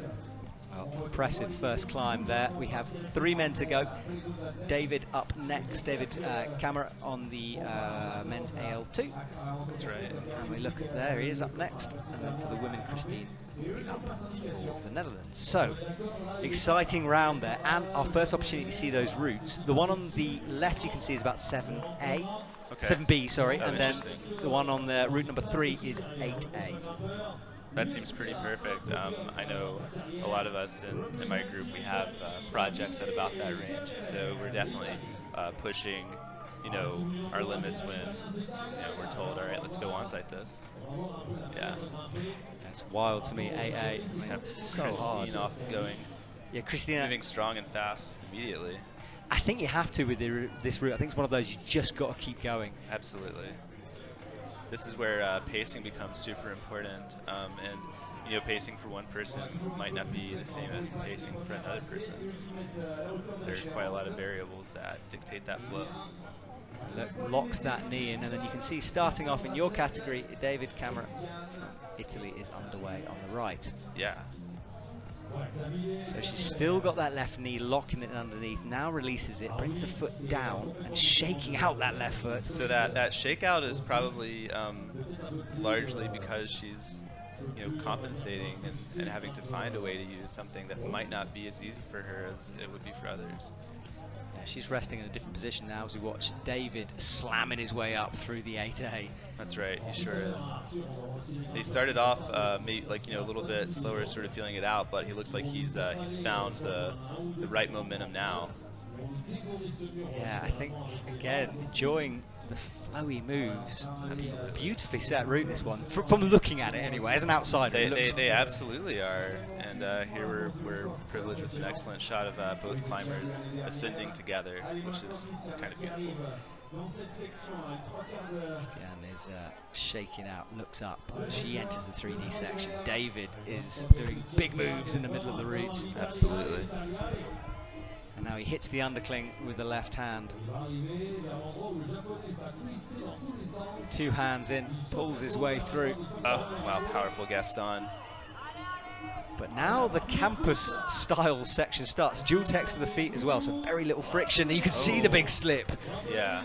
As I said it, you watch that left foot firing off. I can't begin to imagine what it would be to Gaston into that and then just confidently 360 your way around. Well, Christiane is up to the point where Martha was before she fell. Flicks the right heel up. Amazing core strength there to orient your hips from one side to the other. And now she's really having to fight. Rocked up on that right heel as much as possible. Could be nearing the end. Need to snatch move up. It's high, hits the intermediate, but there's not a lot there. Very nearly there. Oh, just there. There we are, yes. Okay, now she can breathe a little bit. If she's got any energy, that left foot was desperate. I think she's got it. Oh. Misses with the left hand. You could see the not panic, but the pump starting to build in her. She was snatching at holds. Absolutely, and that's sort of the nature of these climbs, and was sort of my experience yesterday. And talking to Ben Mayforth, he's like, "Yeah, you're good and you're good and you're good," and then suddenly it catches up and it's tough. Yeah, that feeling of pump, I think every climber can relate to around the world. When your arms just won't hold on. All right, your teammate Gavin Nix is off the ground. Yes, he is. And yeah, he's been most impressive. He's only been climbing for a limited number of years now. He was, a former, college wrestler and was in the military for some time. And now here he is with Team USA representing the country in a different way. And has just been, I've seen so much incredible growth from him, one competition to the next. He's just incredible and absolutely the future of this group, not just for the USA, but here on a world stage as well. Good to know. And Gavin doing a good job. He cut loose down low, which he might have wanted to keep something else on, but he committed to it. And now this sequence where you have to creep the foot up, and he's using the very knee of his prosthetic there. And has a bit of trickiness here matching this. That spot does look tough. He's got to commit his body weight to make that move, and he does beautifully. And then really an immediate use of that heel to try to get a quick little chalk shake in there. That's such a committing launch, especially fairly low on the route. You want to feel more secure before you go sideways with a move like that. That's right. I feel like that's where the world-class nature of this route setting really shows up. It's letting you know immediately you're here. Yeah, big time. This is it. Well, on the left, Sebastian's teammate Rosalie Schauber is underway from Team Germany. Sebastian is fist pumping next to us. As he should. As he should. Well, as both of you. It's a team off at the moment. It's pretty amazing. It just Look again, at such that a Gaston. privilege. Yeah, so let's see if he finds the commitment to make the move, and he does. Incredible. That is a sequence that wouldn't be out of place at any World Cup. That rotation through to a pocket. Right. How classic of a move is that? Exactly. In a lot of our bouldering finals. Yeah. Facing the crowd, the setters Here love he is. to do that. Oh wow, Gavin. Just campusing, forget the feet. Finally gets the left on, and Rosalie finds that knee bar. She sure does. But we saw now assessing, reading, committing, making moves. Yeah, she's got it locked in. It is a good knee bar, but we saw Christiane shaking out the left leg after using it. So, as you said, depends on the impairment how easy it is to use that rest. Right. And the wrestlers know this, and they do a good job, I think, of finding ways to sort of do their resume check, regardless of the laterality. By resume check, I mean programming in difficult, moves on these hard climbs. Gavin making an excellent effort. If I'm not mistaken, finding ways to use his feet in a place where that was particularly difficult for others. Yes, and is that the high point? It's certainly up and close. It's pretty up there. Yeah, we'll wait for the confirmation of the scores. Meanwhile, Rosalie is just really tactful and poised in her movement, which is most impressive on such an overhang where typically the essence of the nature of the climbing is movement. Yeah, she is hanging a long time on the steepest section, hopefully not costing her too much. She clearly works hard in her fitness to be able to just be so poised and thoughtful, tactful in her movement here. She's chalking up between moves. And this is the difficult sequence. The wall forcing you backwards on an already steep section. Wraps her arms around. And then we'll look to move towards that tick mark you can see on the volume on the right. But left hand needs to come up first to that sort of blobby style hold on the blue volume. Almost looks like there's a sort of a complex, grab the undercling, mantle, sort of a move here, which is complex to say the least. Yeah, and she is starting to struggle. Wraps her arms around it to try to find a rest, wanting to press right into the corner. You can see her thinking, there's the knee, but it's not, the toe is not on anything. Oh, wow, that's incredible. So she's pushing her hips into the wall in order to find leverage between her left leg and her right knee, and she's found it. What do we call it? Is that a hanging knee bar? I feel like we're having to invent things The here. drop knee bar. Yeah, the drop knee bar, there we go. Well, whether That's incredible innovation in climbing right there. Yeah, we'll have to see whether it's got something back in her arms, because she's still on that sequence. And then Thierry Delarue is underway. And as you said, utter legend there. Absolutely, and one of a handful of world champions, competing in the category this weekend, and one of the 3 to be in the finals. The other 2, again, very stacked, very talented group, didn't quite make it, which is it's still mind-boggling to me. Well, look at Rosalie. I keep taking my eyes off her, going back. She's still in that position, hugging it for all she can. It must be giving her something back. It must be worth something for her to be here. Oh, it's just insane endurance. She will not let go. Right. Well, Thierry is on the move, the spectacular one. Let's see how he figures it out. Right hand to Gaston and then spin. Okay, here we are. Oh, look, he's got Finds that arm a locked very off. different way to do that than everyone else. And that's why he's Thierry Delarue. And then Rosalie goes after an epic battle from her. Yeah, Thierry, he had a one-armer in, like a legit full one-armer when he rotated. Completely, supinating his right arm out beyond what I think the range of motion would be for most. And that's why he was able to find that. And look how casually goes up to the crimp. He's nearing the high point as well. He put on an absolute clinic in yesterday's second route. That was the real stratification of our group. Right, left hand bumps, he gets the right foot up, stands high up as he enters the head wall, and he's climbing himself into gold here. Final athlete out. The high point now. Well, we get to watch Thierry in a bit of a masterclass, claiming the gold medal and showing us how it should be done on this 8A route. Look. Yeah, absolutely impressive. Still got the energy to campus. Oh man, he looks like he could go beyond the wall if he wanted. And now, finally, he rests. He's got time. He can take his time. And now let's see how this boulder move is solved. This top hold does not look like the most generous one in the world, but I believe he's going to find a way.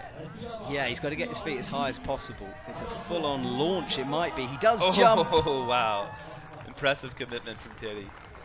Yeah, dynos on paraclimbing routes is something that's come in, and I really enjoy seeing it. And talking to the athletes, they want these kind of moves as well. I think it's sort of split 50-50. I think we have to be careful with for whom we do that. It would definitely be something worth like submitting or sending out a survey for. I think it would, for some it would work incredibly, and for others maybe not as incredibly. Yeah, I think some. Again, depends on the impairment. It depends what your strengths are. I'm all about a good dyno. dyno. Oh yeah? Yeah, I love it. It's super fun. I spent like a bit of my warm-up yesterday just doing that just because for the joy and fun of doing a dyno. But now we have another competitor up from Brazil. Marina Diaz is on the wall. Last climber out for women's RP3. And just to remind you, RP, neurological or physiological impairment category. And this one is difficult to sort of work out sometimes what the impairment is or what the athletes are struggling with.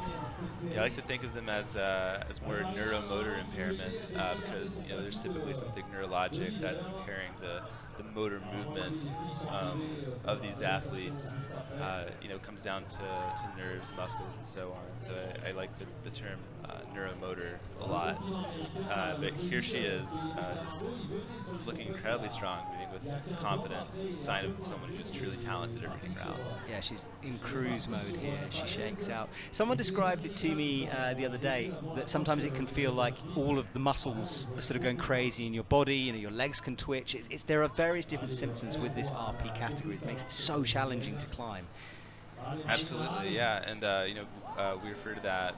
I work as a nurse. We refer to that as sometimes as spasticity, and yeah, sometimes it's that. Sometimes it's also that you have no sensation. So it can be sensory impairment. It could also be again more motor impairment. So it can be one of them, or it can be both of them. And that's sort of the essence of what makes this category.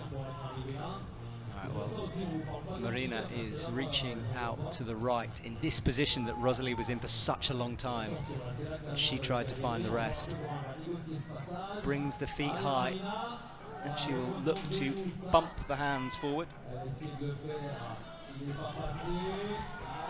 And now she makes progress, trying to creep that left hand through. I think there's a big move required here. I think you have to commit and sort of fling over with the left. I think that you're probably right, which is an incredibly difficult move. Oh, wow.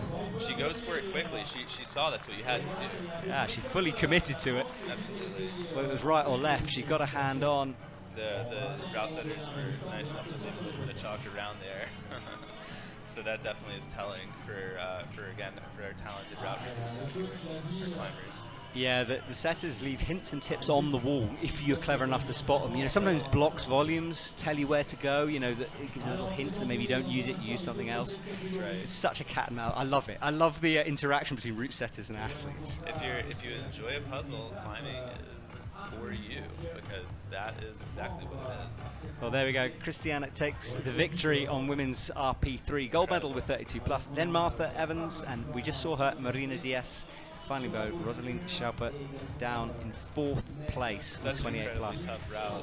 We should point out draws 28 plus due to count back to the other rounds. That's how those positions are decided. And then Terry Delarue nearly topping out that 8A, 40 plus for him. Gavin, your teammate, silver medal for him, 30 plus. Incredible. And Shufai in bronze. Super happy for those guys. All right, well, we rotate through this competition, storming forward. All right, guys. Well, I'm at. Oh, no, I think stay with us for a little bit, Carl. We're just going to find our next lot of athletes here.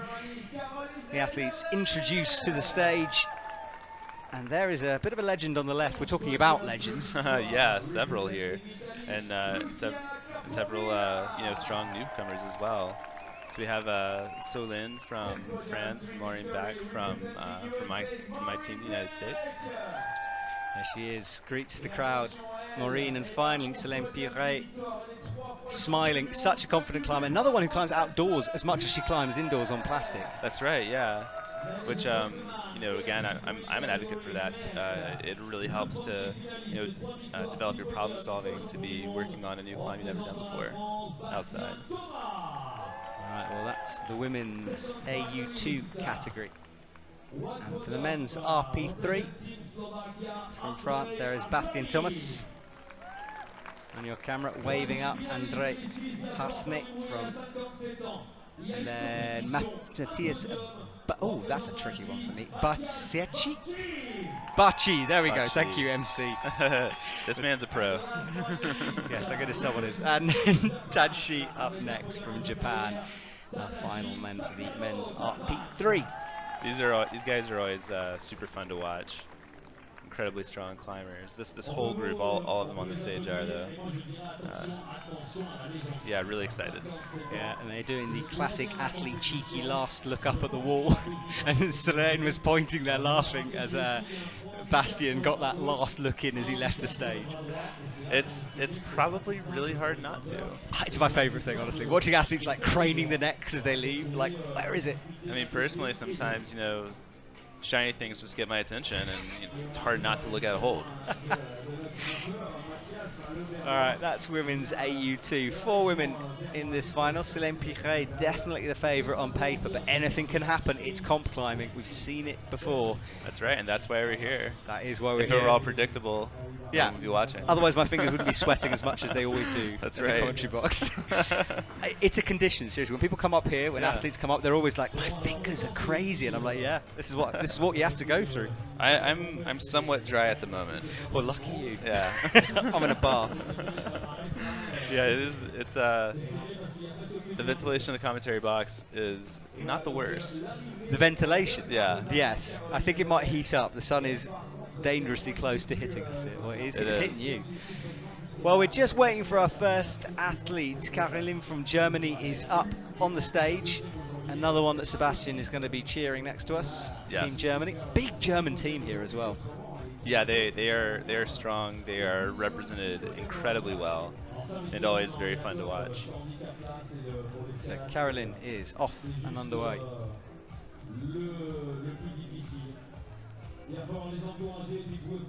Here she is moving confidently, one move to the next.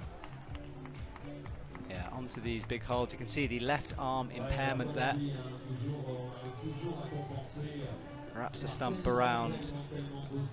And this is a group too where, again, you have to see some really high-level problem solving, depending on the laterality of the amputation for this group. It can totally dictate whether, you know, a move is a simple match and go again with the you know, your other arm, or in fact a really powerful dynamic cross move. Yeah, this route suddenly changes completely from the athletes we saw before. You know, it becomes a different entity, and she's having to really push with the stump to try to get over on the traversy moves. Absolutely, and this is where you can truly see the adaptation of the climbers in this group. Understated, I think, is the power in their shoulders to make these kinds of moves. I think that for a lot of other climbers, like, these moves are shoulder busters. For these people, though, in the AU group, men and women, these are second nature. These are everyday that NY for them. Yeah, imagine trying an overhanging route with half of your arm. It's incredibly intense. That's right, and super talented with the footwork as well are those in this group. They have to be creative in finding outside the box solutions that not many do. Yeah, she is in full battle mode. She is. Through the first part of the route, trying to get in. This is where you can see the difficulty. This right-hand cross, completely different way of doing that move. The core power it takes to be where she is right now is really impressive. Yeah, she's going to have to lock that shot. Look at that. That shoulder catch is insane, but it was too much. She goes, and Andre is on the right. Sorry, not for Bastien is on the right. That's right, yeah. Wearing the helmet. Confidently.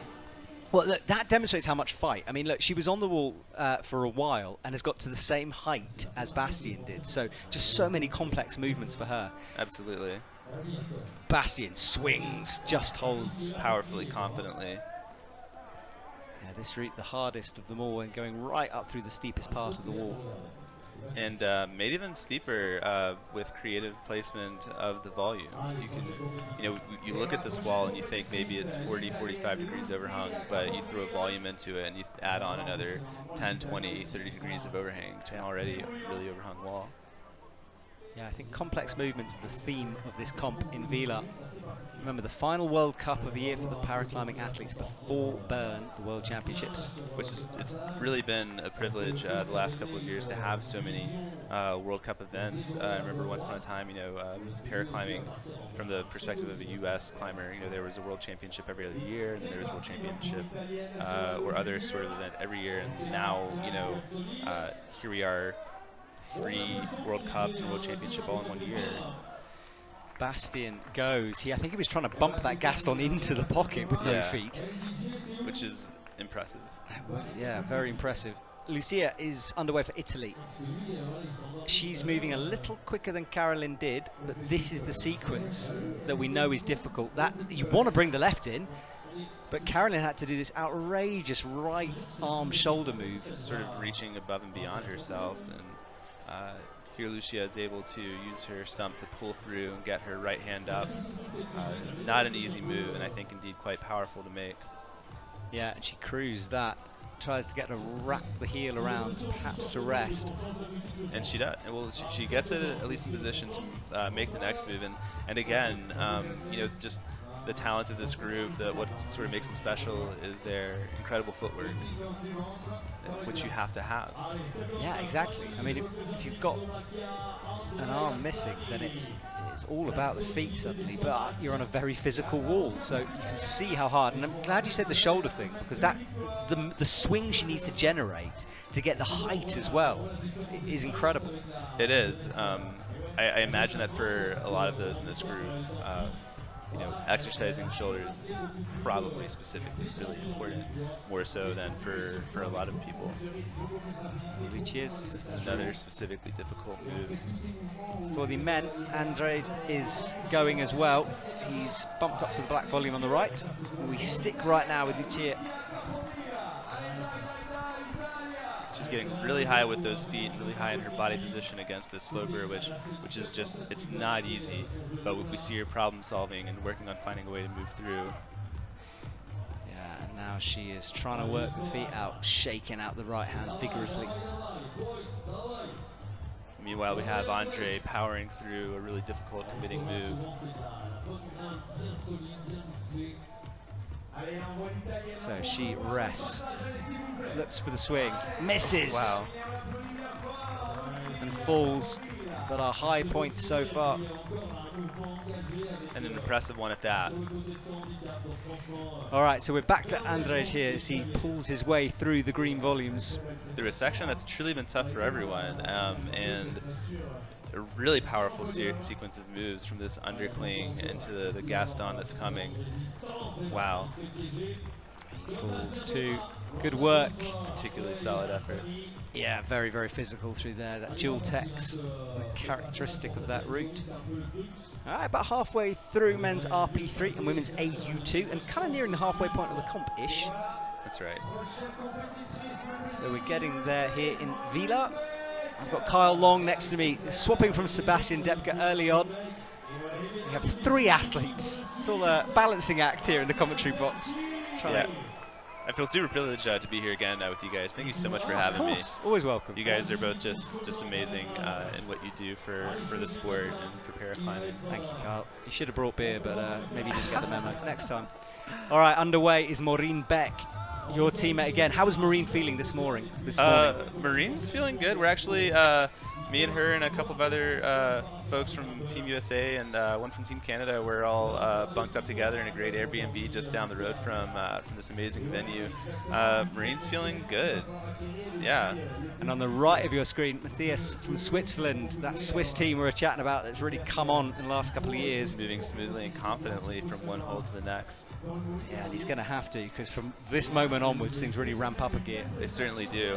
Both climbers, you can see them studiously looking up and problem solving as they're moving forward. Maureen moving quite quickly and confidently into what has been a difficult move for others, and understandably so. Matthias, right hand, pushing against the dual tex, gets the right heel in. Maureen, another person who's just a master of finding unique ways to use her feet in order to propel herself up and forward. Yeah, there's a split screen showing both our athletes as Matthias drops underneath. Again, another complicated, powerful sequence. Maureen locks in that left knee.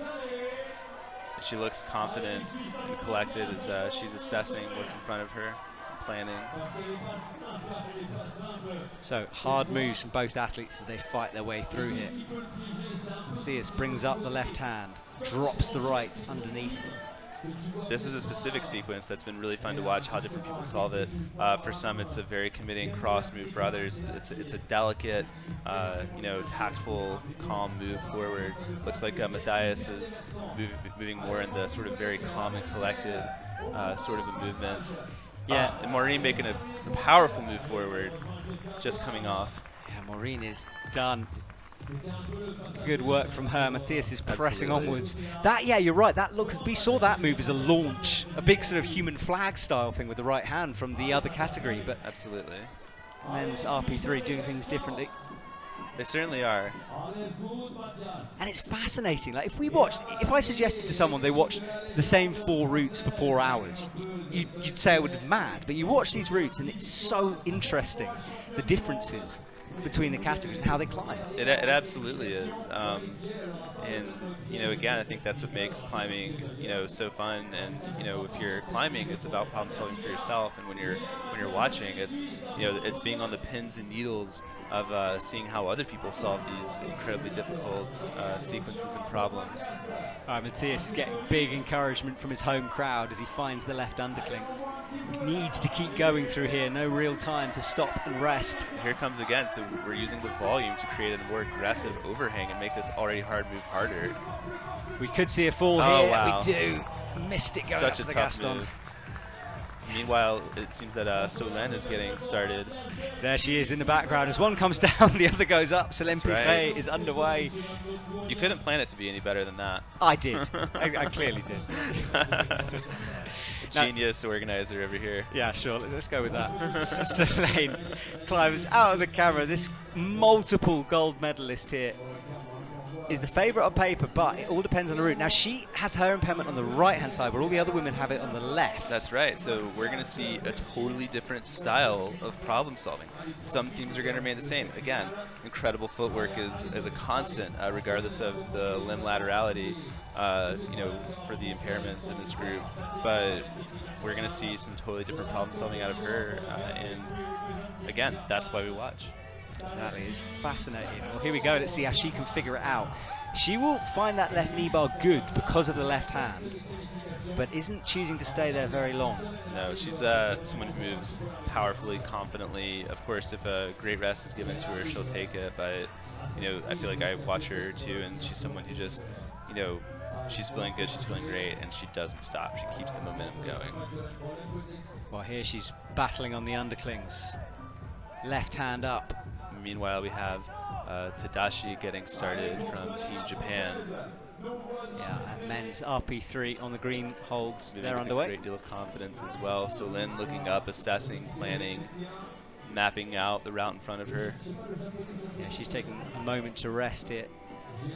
Shaking out, trying to get something back into the arms. She goes, again, not the longest of rests.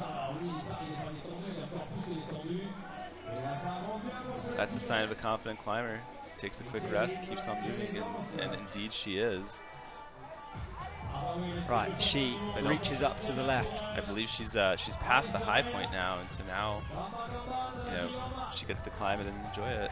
She doesn't know this, of course.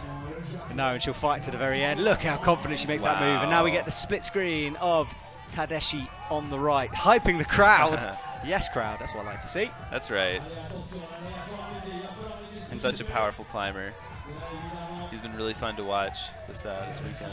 And look at Solène's footwork as well. She's got the left knee pressed into the wall. Finding a knee bar where other people actually were not, and again, that is the tribute of a strong AU climber is incredible footwork and a powerful move. She goes for a campus move going across, just misses. Yeah, she was fully cut loose there. Right, Tadashi, final athlete out, and he's made it through this section. Right foot on the no-tex, though. He's got to be careful with that. That's right. Now presses the foot into He's the made wall. it into this position that has just spit so many people off.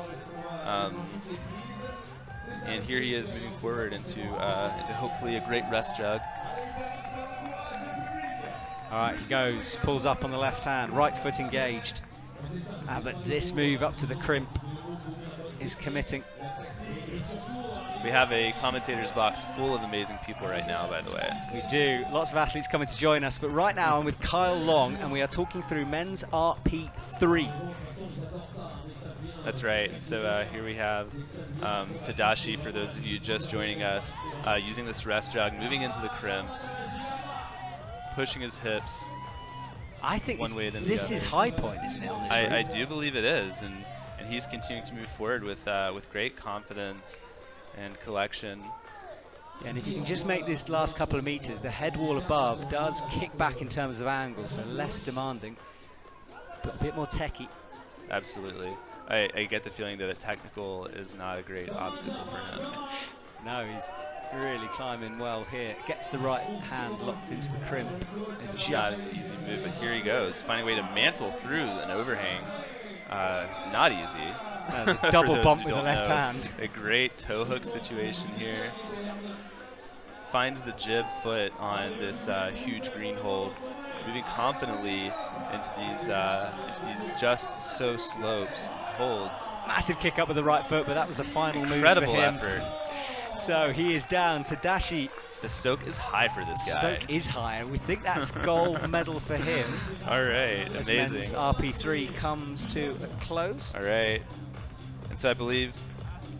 So is that, yeah, okay, we've got men's AU3. Carl, can you stay for one more category? Absolutely. And then we're going to swap in a minute, if that's okay with It's you. been a privilege to be here with you guys. For those, Well, no, you stay for this Yeah, one, thank and then you, I we'll flip it over. for those who maybe would be interested, you can find me on Instagram. Kyle_climbing is how you can find me. Thank you so much, Sebastian. Sebastian is actually the man managing this commentary box right now. For those of you who can't see, I sort of wish that you could. Sebastian, thank you so much. Yeah, there is a vast amount of paper required during these competitions just There to work is. out who's going on. But this is confirmation of the results. Céline Piré Wow. takes the victory, 29 plus, way ahead of Maureen Beck, 21 plus, a silver medal for her. Lucia after that, and Caroline finishing things up in fourth. I'd love to see Carolyn in this finals too. This is actually telling of the fact that there are more and more AU2 climbers joining this field. Classically, you see a lot of Maureen and Solène, and then also in the last couple of years, Lucia, sort of that trio battling it out hard. But you know, again, more people in the future of the sport coming together and creating a larger field and more people in the finals. Well, Tadashi taking victory, 35 plus for him, Bastien 24 plus, and then Andrej looks separated by time, and that must mean that it's not count back. Count back to the qualifying was also a draw. Absolutely, yeah. That is your third level of tiebreaker criteria. It's rare we see that. It really rare. is. Well, there we go. Time deciding things for the bronze medal, and again, it's I mean, it's a good separation. The fact that we go for one category to time isn't a bad thing. If everyone went to time, it would be a problem. It's not, and what that's sort of indicative of is how you have so many people who are just working so hard to push their own limits. All right, well, we have our pause as the next group of athletes will be introduced to our stage. If you're just joining us, we're in Villars for the Paraclimbing World Cup. I've got Kyle Long in the commentary box. Alex Dornbrush is here as well. He will be joining us in a couple of categories. And Sebastian Depker is also here, doing the paperwork currently. Thank you, Sebastian. Sebastian is essentially functioning as an assistant director to the commentary box at this moment. Don't give him that power. He'll overreach himself, which is a real worry. Next up is women's AL2 categories and men's AU3 and AL category. Well, talk us through it. Sport classes with a lower limb impairment for the AL, and That's then right. AU is all about impairment for the upper limb as well. I sort of, and kind of the initials are indicative of what the categories represent. RP standing for range and power, AL standing for affected lower, and that's how I view it, and AU standing for affected upper, as in limb. Yeah, and we'll see someone out in a minute who describes that pretty perfectly. Range of athletes out on stage here as they're introduced to the audience. Carl, have you, like, what's that moment? I can't, off the top of my head, I'm now thinking, how many finals have you made of your career? At the world level, none. Okay, so I was you hoping don't know for this yet. weekend, but not quite. It's okay though. So you've yet to experience that moment. One day. It must feel incredible, like all that Yeah. build-up to stand there on the stage and have people literally sort of praise you. It's got to be like really affirming to what you're doing and how you are representing the sport to others as well. It is, yeah. It's truly an honor. In my past athletic life, I was a high school and college wrestler, and so I got a little bit of that limelight during that time. And yeah, it's gratifying, it's rewarding, it's validating. You almost have to be careful of the imposter syndrome to not stand up there and think like, oh, I shouldn't be here. But no, these people should be here. They're incredibly talented, incredibly hardworking, and we're at a level, I think that on a national level, sometimes you can stratify yourself maybe by being particularly strong, particularly talented, particularly hardworking. But at this level, having all three of those things is a given. And all the people on stage right now have all three of those things. Yeah, it's one of the reasons we want paraclimbing to be included in LA 28 so much. I want to see these athletes on the biggest of all stages. Deserve to be there. It would honestly truly be a dream for so many of us to see it, and to propel all of our, you know, some of us are very close friends to that level. Yeah, well, Lucy Jarij says hello to the crowd. As we pan down our list here. Lots of categories out on the stage. And you look down this line and there's people in wheelchairs, there's some people with lower limb impairments, upper limb impairments. Absolutely. It's just an absolute demonstration right now of what we keep talking about, which is how the athletes adapt their impairment to the wall. That's right. An incredible diverse array of incredibly hardworking climbers are up here. Some of these folks up here, you know, they're people who we classically know, like we see more in Manny, Ben Mayforth was playing a few moments ago, or here he is now. These guys are all like just absolute staples in their respective categories. Yeah, we're looking now at men's RP2, including your teammate Benjamin. There he is, introduced and waves. Yeah, we saw Michael Moore earlier waving, so he's missing the fingers on both hands, the gentleman in blue on the right of your stage. And then Philip waves as well, another member of Team Germany. That's right, yeah. Philip and Ben actually frequently trade a lot of training strategies, and it's just an example of champions building champions. There we go. Ivan as well from Team Spain. We've seen a lot of them already here this evening. And then next up, Marta from Spain. That's right. They're all, yeah, those are great jerseys they have too. It's fashion statement as well. That's right. Andrea waves with the right. I quite like the USA, and I'm not just being biased because you're standing here. Oh, but I like the white. Yeah, it's actually that is a new look for us again. Fashion statement. Strong, man. Climbing. Strong. Melissa waves. One does not go to Europe without making a fashion statement. That is possibly the best sentence that's ever been uttered in the commentary box. I love it. Well, from the Netherlands, Eva Mol, another legend out there. That's right. And that is women's RP1 introduced. They are an incredible category to watch too. A lot of these categories are, but I really specifically enjoy them. Marco Galli waves as well from Switzerland. Isaac Rippon will be introduced next. And then a man that Sebastian knows very well, Kevin Batek, who I've just said his name wrong, haven't I? How do I say it? Bartsky? Budkit. There we go. I'll get there one day. Sebastian laughs every time I say it wrong. So that is Kevin. And then next category. Being introduced, that is Markus Posendorfer from Austria. There's Luke Jemison from Great Britain. His teammate James Rudge, who did the commentary with me in Salt Lake, didn't make it through. Unfortunate for him. Takua gets introduced, and then a gentleman who I had the pleasure of interviewing, there is Sonny Yang. I spoke to him yesterday. Sonny Yang is legendary for his stoke. The man is always happy and uplifting to everyone around him. He is. It was incredible. And hearing his story as well, had a car accident, was a climber before, is still a climber. Awesome from him. And then Alois Potier from France, introduced. And finally, I think, if I've got this right, Angelina Zeller. That's right. That's my understanding. There he is. All right, well, we got there. All the athletes have been introduced. Angelina, look at the smile on his face. That man is supremely confident, isn't he? He is supremely confident, but I would also say excited by this opportunity. Yeah. He just loves competing. He loves campusing his way through it.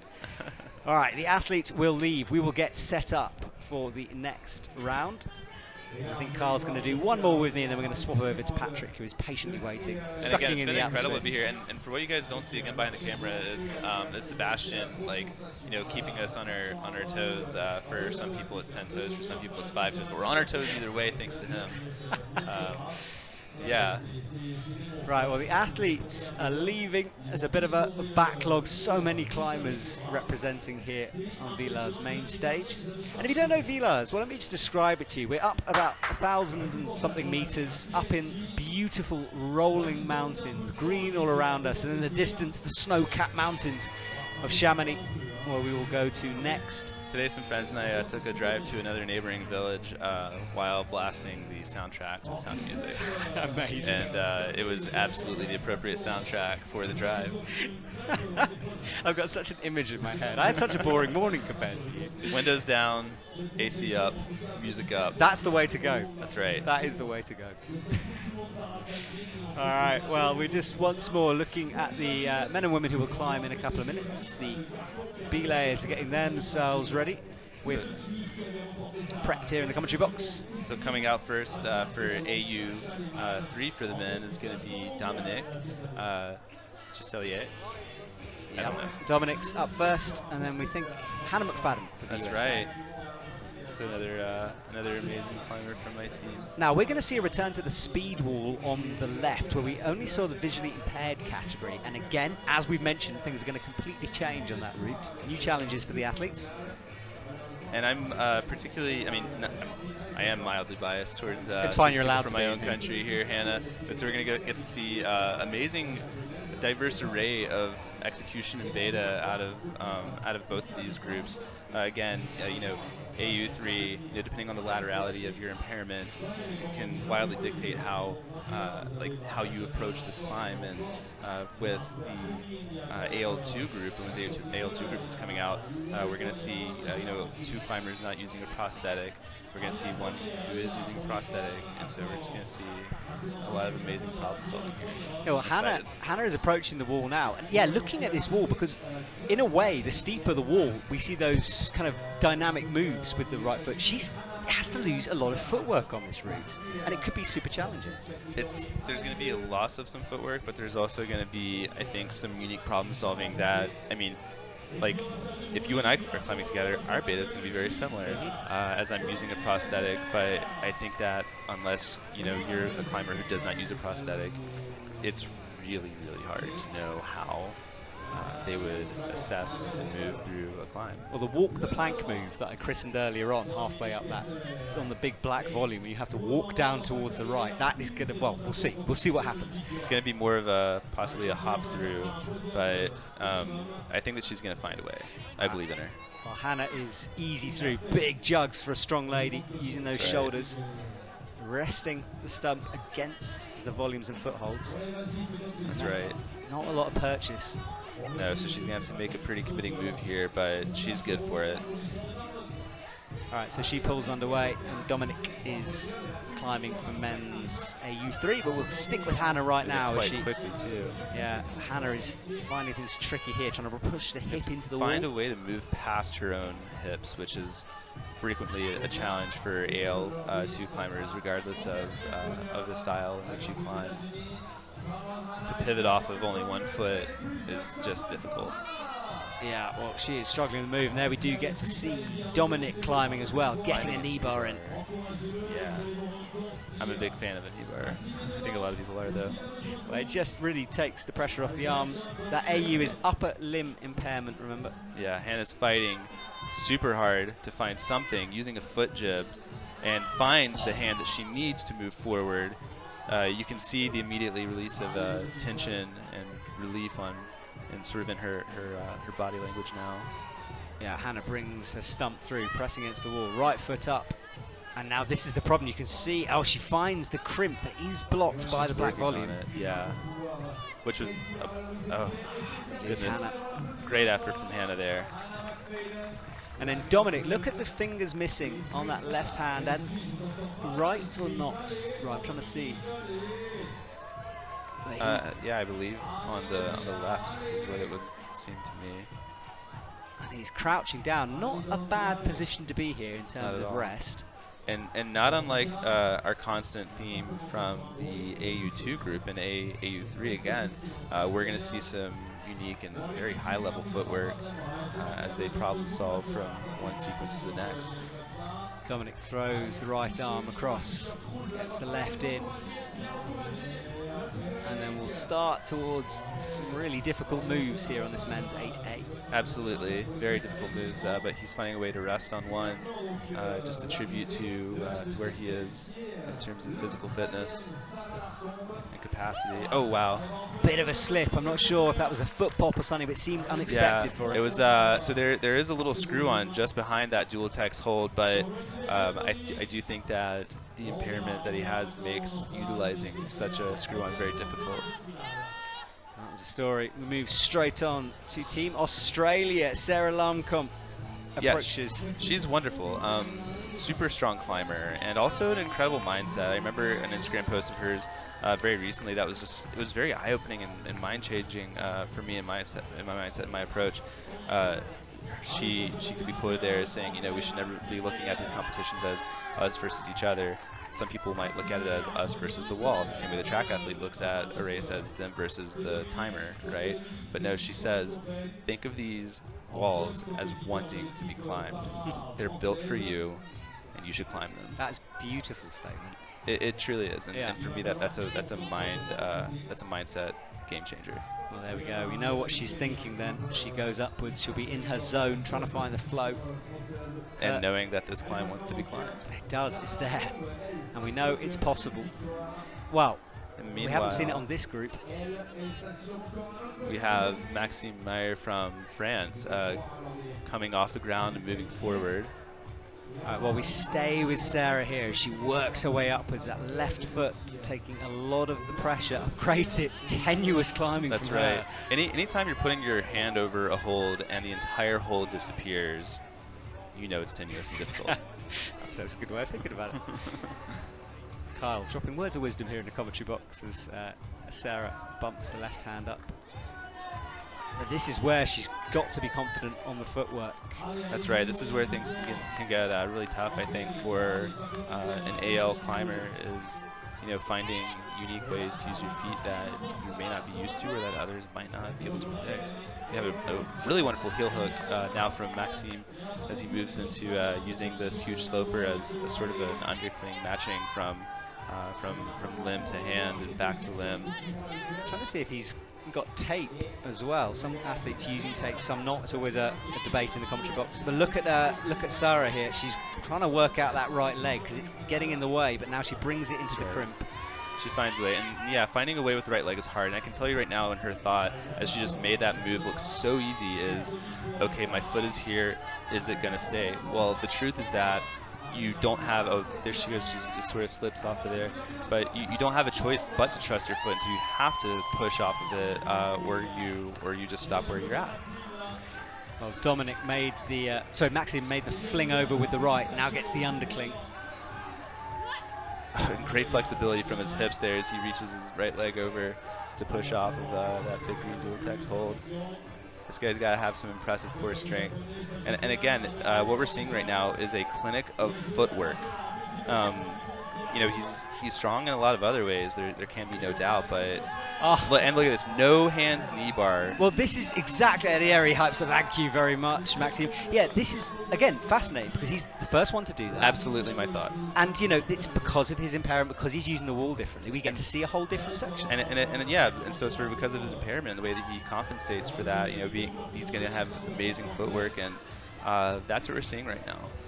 Well, he is milking this no hands rest. As you should. He definitely should, for all it's worth. And it must be a nice moment of calm amongst the chaos as well, just to appreciate where you are, you know, where you're at. And now he gets going. Oh, just catches the double undercling. Working into that Gaston now, which has been so hard for so many people. It doesn't look like it's going to be easy for him, but I believe he can find a way. Drops back down to the undercling. Now that's a good view of it. We get to see it's blocked as well. That's right. And he reaches all the way around to the note, now bumps back. Oh, wow. And falls. An incredible effort, and just, again, a clinic of great footwork out of Maxime. So that's Maxime on the right. On the left, you can just see Lucie Jarige is underway on the speed wall, climbing. Another living legend out of France. There are quite a few. The French team is just, they're always so impressive to watch. And and she's truly one of my favorites to watch. And look at that. This is a move that is unique unto her style of climbing, to reach back with your foot and then pull yourself over a hold. All right, well, Lucie Jarige, awesome. I don't know what to call that. A back toe something. That's what she did. Toe drag. Toe drag, yeah. There have been selective times that I've had to do something sort of similar, but nothing in the way that she just did it there. She's just absolutely impressive. That's a second nature move for her, where, like, again, you know, you're not sure even as to what to call that, but for her it's second nature. Here she is now assessing forward this this technical sequence here with these yes crimps, or if not pinches, as she's using it here. That holding that right pinch with no feet is madness. You know, I know she had a good left, but the right hand. It's not madness, it's AL2. There's some classic lines coming out of this. So I feel like I've lost all control of the commentary box. I'm okay with it. I'm absolutely fine with it. Lucie this is the walk the plank move that I said would be difficult. Look at the commitment on the slopers. And confidence too. I would really like to highlight that. She knows it's technical. She's moving with poise, but also a great deal of confidence. Yeah, that was full commitment. She had to literally camp her way through a sloper there to get the right foot back onto the wall. Finding out which hold is going to be better to move off of, as she knows this is not going to be an easy move coming forward. If I were to read it as I would expect it, I would think, you know, if she can use that blue hold as an undercling and then make a committing move upward, I think that's what she's looking to do. But no, she uses, oh wow, it's incredible. Again, I'm totally wrong, and this is just the brilliance of, I think, of watching, again, like my own group. Yeah, of course, because this is your category. Yeah, you know, people just climbing in such a unique and impressive way. And this is what climbing is all about, is problem solving. We're seeing such unique, high-quality problem solving today. Yeah, she's got the crimp locked in, thumb underneath, and needs to make a big move out to the left here. Powerful is an understatement here. Tiptoes the fingers, very tricky from her. She looks down at the feet, again dropping, sinking onto the toe box of her shoe. That's right. Putting on her own clinic of footwork and just sheer power here. All right, so she's resting high on the wall. Not an easy rest position either. Anytime you're locked off down to your shoulder or lower, that's a difficult place to rest. And there is Michael Morsapir. He's about a quarter way up his route. And again, multiple gold medalists is Michael. That's right. He's an absolute veteran powerhouse in his group. Always impressive to watch. Classically, there was, you know, sort of a rivalry between him and Benjamin Mayforth before the stratification of these groups. Keep an eye on Lucie as well, because she's still figuring out this sequence. That's right. All right. Well, Lucie's going to figure it out. She looks confident and comfortable where she is. She's going to find a way. Yeah, she goes up and down, trying to figure it out. The clock is ticking away. She has 2 minutes on the clock, so she has time. And Michael Moore is resting on the jug, but from here on, he just has to launch. That's right. Bumps into the undercling, left foot up. Does not use the knee bar, but moving forward, goes into the gas. Oh, wow, skips it entirely. Incredible. Did he jump for the pocket there? He did, yeah. He just jumped for the pocket. Oh, and Lucia just now comes down. All right, so Lucie Jarige, she worked away. She was on that move for an eternity, couldn't figure out the sequence. Incredible effort. Well, I believe it's as these categories are finishing, it's my time to go. So, guys, thank you so much again for having me. For those of you listening, follow me on Instagram, Kyle_climbing, Matt and Sebastian. Guys, thank you so much. Cheers, Carl. Appreciate it. We will see you soon. Well, I hope we don't. We'll see you in a final. That's right. Next time. See you later. All right, well, we get swapped over. We're going to flick on to men's RP2 and women's RP1. Awesome work from Kyle Long. First time in a commentary box. Total pro. Appreciate that. And next, we're going to bring our next athlete sitting into the hot seat. He's ready. All right, so we look at the results there. Lucie taking victory, even though she was in that position for a long time. She gets that gold. And then for the men's AU3, Maxim wins 24, his score. Michael Moore, we saw him climb last. He gets the silver, and Dominic Geiser in third position. Well, let's introduce my next guest, Patrick Dornbrush. How are you doing today, sir? Alexander Dornbrush. Sorry, Alex. Oh my goodness, I've lost my mind. It's okay. Sorry, I'm Alex. doing well, man. How are you? I'm good. Thanks for having me. I'm enjoying the sun. I'm enjoying the commentary box. Yeah, Alex. It's hot. It's a hot box in here. It Yeah, is for a sure. hot box. Alex, tell me about Team USA. How's the atmosphere within the camp at the moment? Very good. I would say positive. Everyone's trying to encourage and build up all the competitors who made it into finals. I don't know.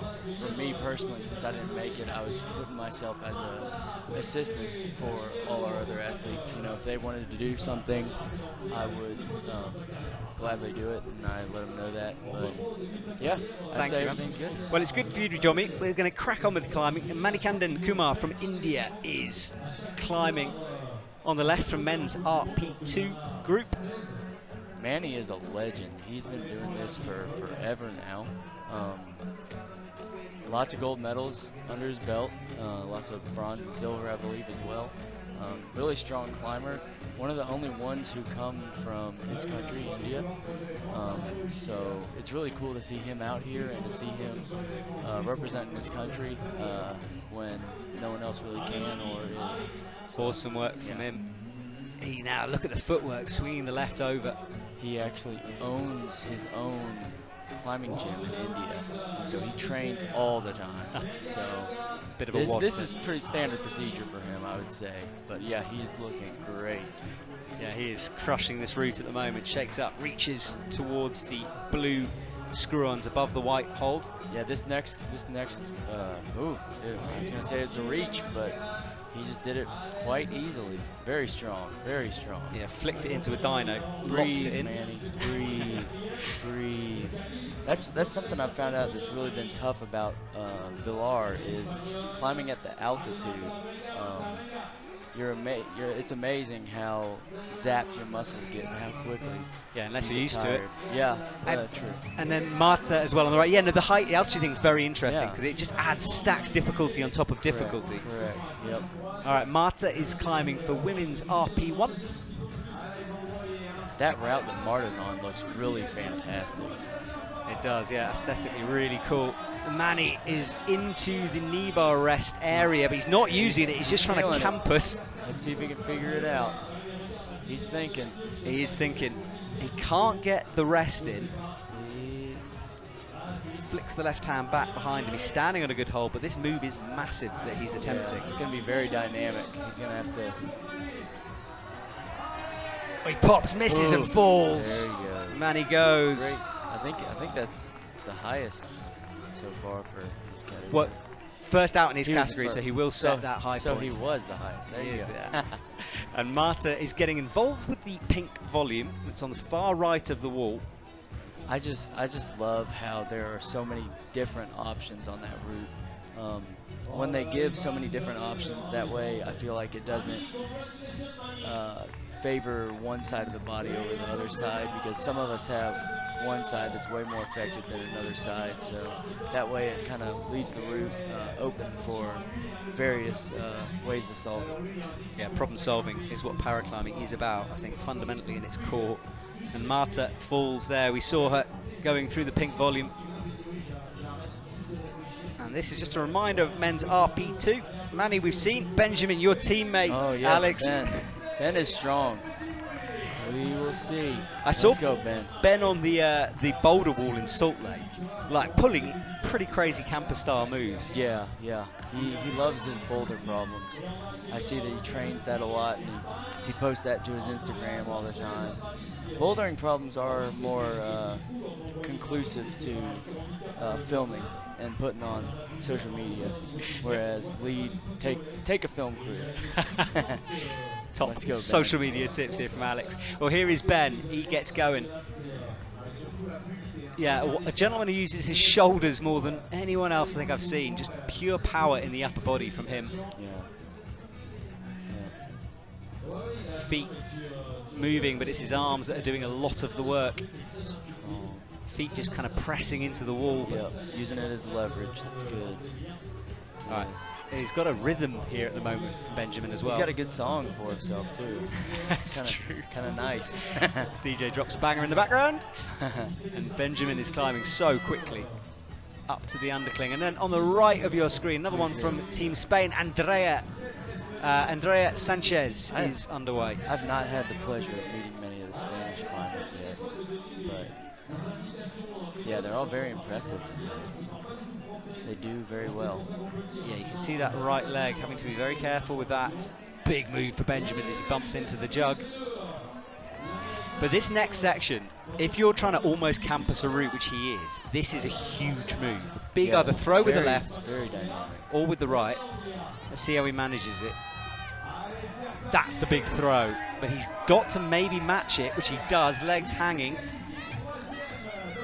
Bumps over to the right, upgrades it again to the jug. Look at this from Wow. Benjamin. Well, excellent, excellent grasp. And Andrea And on he the got right the is making foot. quick progress as well. Yeah, he's got the foot in. Benjamin. To relieve some of that tension. Good. Yeah, he's nearing the end of the overhanging section, though. It gets more technical after this for Benjamin. That could be more difficult. Andrea gets the right hand up into the half moon dish. So this last section, it actually looks like the overhang ends, but it actually doesn't. It's still overhung quite a bit, just not as intense as that real steep angle. Yeah, a bit of respite, but not too much. Yeah. And he's into that head wall now. Here he goes. Real crimpy stuff here. Out into the pinches. Andrea as well is shaking out as she makes progress. But let's keep an eye on Benjamin. He's a couple of holds away, but there is a dyno coming up, which is... Oh, he fell just before we could see the dyno. Excellent, excellent job. He's trying to rile the crowd up, get some cheers. Well, he's got him. That is a high point on the men's USA's RP2. #1 cheerer is in the commentary box. Sorry there, man. It's totally fine. All right, Andrea is trying to work out the moves through here. Mantle style, she has to push upwards. Oh, this looks nice. If she can find, oh, She falls. So falls in quick succession. Andrea comes down. 2 athletes remaining for this category. All right, so this year, the RP1 category was very, very competitive. I know they ended up blending a lot of the categories in just because some of the categories didn't have enough competitors to meet the standards or the rules that IFSC sets out. So they all got lumped in with us, and it was very competitive. Very competitive. Yeah, just to explain that further. So when there aren't enough athletes available to make up a classification group, groups are sometimes combined because we want to see sport more than we want to turn away athletes. And that's why that, just to explain to people listening, that's why that can happen. Exactly, yeah. And the competition is good. We all love competition, that's why we are here. Absolutely. We've got 2 other athletes on the stage. On the right-hand side, Melissa Ruiz from USA is getting clipped in. And then we wait on the left where Philip will be climbing in a second. But we stick right now with Melissa as she approaches the wall. So using crutches to walk around. Yes. Yes. And you'll see her out and about with them. And there is Philip as he tries to read the bottom section. Spent a long time looking up at that. It is techie down low. Yeah, gotta shake out those nerves and calm yourself and just go with what you know. You've been training all year long just for this moment. Next 6 minutes, give it your all. Yeah, leave nothing on the wall. We've seen some incredible performances this year from every aspect of competition. Philip is still looking. Melissa is climbing. Look at it on the jugs. Yep. So the start of the walls, you mentioned before, not the most technical, but just a case of power management. Something that I was talking about with Melissa before the qualifying round that she is most worried about is the incline. For her, it's just hard to keep that tension and with her legs. And of course, her arms are super, super strong. Her legs are super, super strong as well. It's just hard for her to keep the tension sometimes. Well, that's what she's climbed quickly to this stage. She's doing great. But this is where Power we've seen through. a lot of the Power women's through. RP1 being shut down around here. Let's go. Let's go. Yes, that's it. Campus. Yeah. So Melissa hangs on one arm. Strong, strong. Alex Dornbrush in the commentary box is a Team USA athlete, and he will be biased, A which is little okay. bit biased, yeah. Yeah. But Philip as well, let's watch him on the left. He spent a while looking at the route, and now he launches into Now he's it. attacking, yeah. Very methodical. Yeah, he almost dialed it into his brain. Melissa, almost at the high still point. pushing through. She might be at the high point, actually. Yeah. Left foot on, needs to do a Great. bump to a slope. She wants to get over this lip on that triangle so she can get a little reprieve, I believe. But She's not going to get it yet because she's fully campusing. Yeah. Philip as well. Look at that static movements from him onto the holds around the white volume. excellent. Great foot placement. Melissa had to create some momentum there to Yeah. get into the heel Yeah. hook. Yeah. And Philip as well rocks his right heel up. Exciting climbing for both athletes. Philip, really good from him up Philip at the right is just hand. looking super strong. Maybe that's the new strat. The new meta is just to sit and think and then climb. Yeah, well, I mean, centering herself. Melissa Yeah. gets a bit tangled. She unwraps herself. Yeah. And she's She's still looking super strong. Doing what she told me she was going to do. She said, Alex, I'm just going to campus tonight. well, she made I that said, decision. "All right." Yeah. All right. You could see it. Philip goes Ooh. high on the black patchwork of the head wall. He got up quickly. He got up that wall quickly, though. Yeah, uber speedy from Yeah. Philip. And Melissa is still going. She's committed to looking this great. campus. She's looking great. Using those feet every now and then for leverage. Yeah. Looking good. Bump up with the right hand. Now she looks for the feet, but swings. Ooh, see if she can get on that. There it is. All right, well, we're watching Melissa. She's more than halfway through here, approaching the head wall. Trying to find some nice jugs for those strong hands of hers. How is she still going? All the way, and then another swing move from her. She is a climber. She climbs all the time. The obsession kicking in from Melissa. All that hard Oh, work. oh. Well, that is our Excellent. new high point for women. Excellent. Way to go, Melissa. Now, how many are in there? Oh, Eva Mole is the only one who can beat Melissa Okay. now. Okay. And Melissa looking, yeah, happy there. Strong. I think she She is tired. Hand She is pump tired. going on yeah. there. Yep. Gotta get the physio in there, get some ice. Yeah, physio to the stage, please. Well, Melissa is done. She now has to nervously wait to see if Yeah. Eva can beat her. And that's the crowd in the stadium here. Oh, yes. It's a lovely night. When the sun goes over the mountains, it sure gets cold, though. It does It indeed. sure gets cold. And I did But not- right now, it is hot. Yeah. It is hot. 6:20 Central European time in Switzerland. Myself and Alex Dornbrush in the commentary box, one of 3 athletes that we've had come through here this afternoon.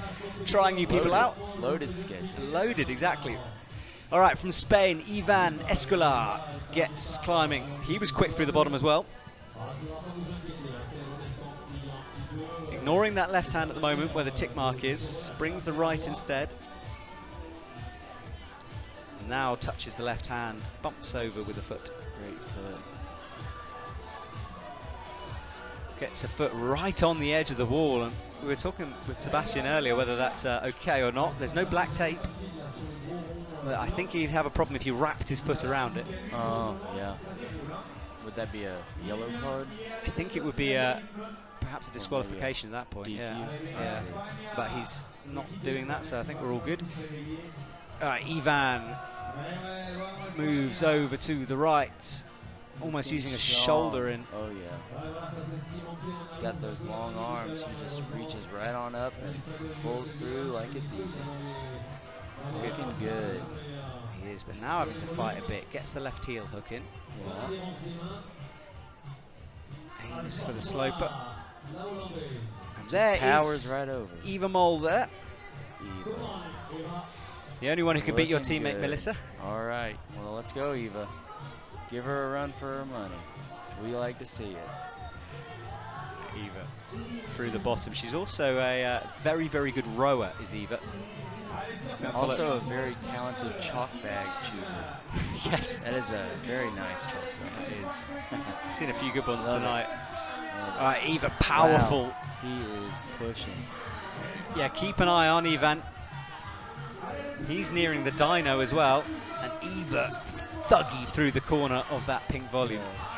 I think he's near the point where I think he's past it. Yeah, this I'm could be a not gold sure. medal for Ivan, I Yes. think. He's looking strong. Eva Mole as well. Look at the power as she crosses that lip that's caused problems before. I love those holds right there, the dual colors. Looks nice. Now, this is the slow dyno. We see it. Sebastian's happy, and they both fall at the same moment. Eva goes over the lip, and Ivan falls on the slow dyno. Oh, it looks like she hit her knee. Yeah, she is holding her knee, so hopefully Eva is okay. She's holding it there. She comes down. The team are there.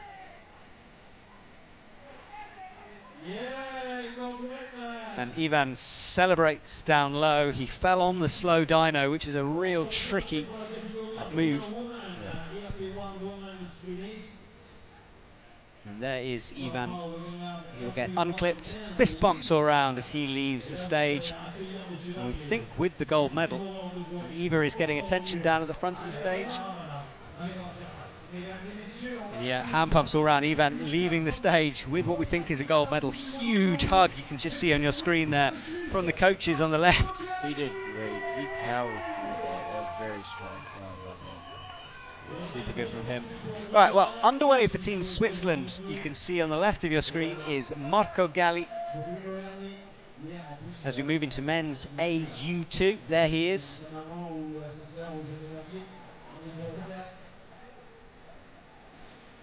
Having a bit of trouble with his first couple of moves.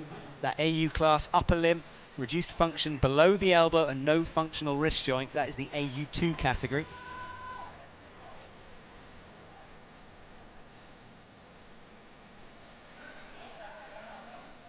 All right, look at him underway here. Marco gets the feet in securely. Oh, this is going to be hard. Big swing. That's a great reach. That is a great reach. Gotta use your range of motion. That is perfect. Smooth climbing from him as Marco makes progress. Does some rope management there. All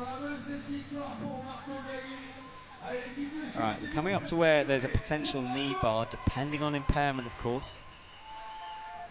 Crosses his way through. And Eva, to let you know, has left the stage as well. Oh, but a fall from Marco. That was a tough section he was getting through. A lot of options, but also very hard. Marcus Posendorfer is on the right of your screen. From Austria, big Austrian presence here as well. And the athletes, it's really good to see. I'm looking around the stadium here as Marcus approaches the wall. Everyone supporting the athletes who have climbed are there, screaming up encouragement. And there's a wonderful festival-style atmosphere here in Villars. It's really fun, out in the sunshine. And Marcus is getting ready for his run. It's a very nice small village that they have selected for a competition venue. Hard to get around, up and down hills, lots of hills, but very, very picturesque, very beautiful, very conducive to hosting 300 to 500 people for a nice event. It's been great. Yeah, thank you to all the organisers. Marcus Posendorfer is approaching the wall. All right, Marcus. Marcus is very strong. One of the first international athletes I met at Salt Lake City in 2022. Yeah, so he, as you can see, full campus method as he gets going, holding on to the slopers. I told these guys when I watched them climb, I just think, wow, I got to get back in the gym because they are strong. Superior physicality as he crosses through. Look at this, easily through the volumes, powering his way upwards onto the big holds.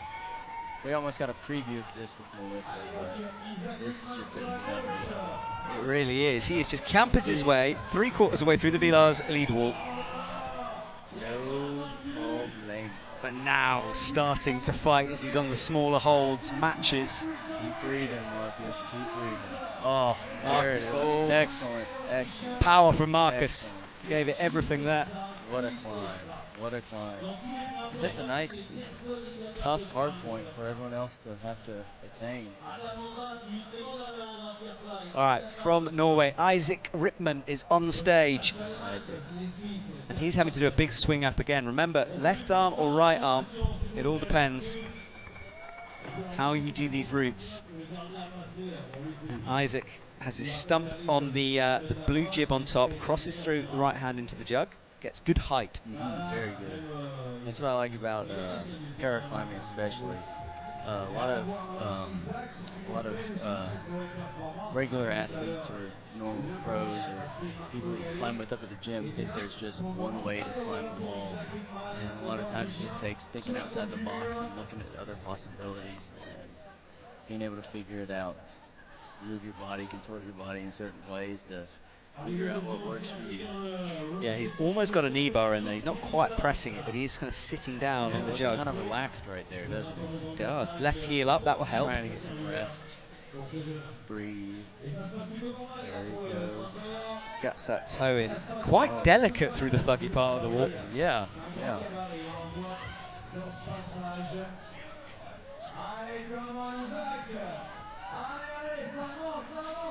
All right, let's keep an eye on Isaac here. He's looking strong. He is. He's on the blue volumes, approaching the divide in the head wall. Oh, on a fall. What a fight. What a fight.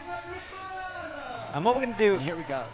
Sorry, go on. Here we got Luke on the far wall. Luke is super excited. This is his first final, which is awesome for him. What a feeling. Let's see how he attacks this first portion of the wall. Luke. Yeah, this was where we saw Marcus campusing his way through. Different situation, different impairment. We can see him using his legs. Looking great. Now, Luke yesterday, during qualification, he came in after that first climb and he was like, Alex, Luke. Oh. Brings the right hand into Great match. He's just a class act, you know. He celebrated. He shouted out, "Yeah!" after I fell off the attempt, my second route attempt yesterday, which meant that he did qualify for finals. I didn't hear it or anything, but when we were back at the hotel, he stopped by and was like, "Hey man, I just wanted to let you know I just said that. It was very rude of me to say that." I was like, "Dude, this is competition. I'm happy you did it. I'm happy for you. You should celebrate. That's awesome." Absolutely, athlete against the wall. Great of you. All right, Kevin is underway from Team Germany. Sebastian next to me sits up in his seat in excitement as Kevin gets going. A potential medalist here. Here we go. And our last climber out for AU2. Looks very strong. Right arm impairment, so different from Isaac who went before. Amazing. And do you think about this? The route setters have managed to set a route that is possible for right or left impairment, which is impressive. It's amazing how they do it. They do such a good job, and they make it progressively harder. Just as you inch up the wall, even one hole, the progression and the difficulty is just night and day difference. And it's really awesome how they've learned to do this. Well, Kevin is quarter way up, and he's nearing a tricky sequence in terms of hand movement here. Matches with the stump, looks to the left hand. Dynamic movement with that strong. Oh. Good. He eyes his next move. Well, that shows how like overhanging it is. He had to Yes. go right back Yeah. to see. Yeah. And he could just catch that blue over the glimpse of that mound. Wow. What a move. Kevin, Strong. he's methodical with this, isn't he? Yes, Slow and he's steady. not rushed at all. He's very strong, so he's very confident in his strength and in his endurance, which is great. So he gets the left arm up. But now he's taking a moment. He's kind of got a body rest in. He's pushing his hips into the wall. Yeah. He's got another mound. He's got to go over here, another volume. Yeah, this right hand, though, is a long way. And he's, what's that? Figured it out. That's a friction mantle with his stump. Gets the right heel in. Great move. And he's got to commit again And with the he's stump. done it. Gets the left hand up. Wow. Good work from Kevin here. Looking Strong. Finds the left-hand jug. We got Taku from Japan over on the men RP1 route. Yeah, but Kevin at the moment He's is doing approaching great. the head wall. He's doing great. Shakes backwards. There are split screen shows. There we go. So Takua is also struggling with turning the lip. Kevin is turning the lip of the head wall though.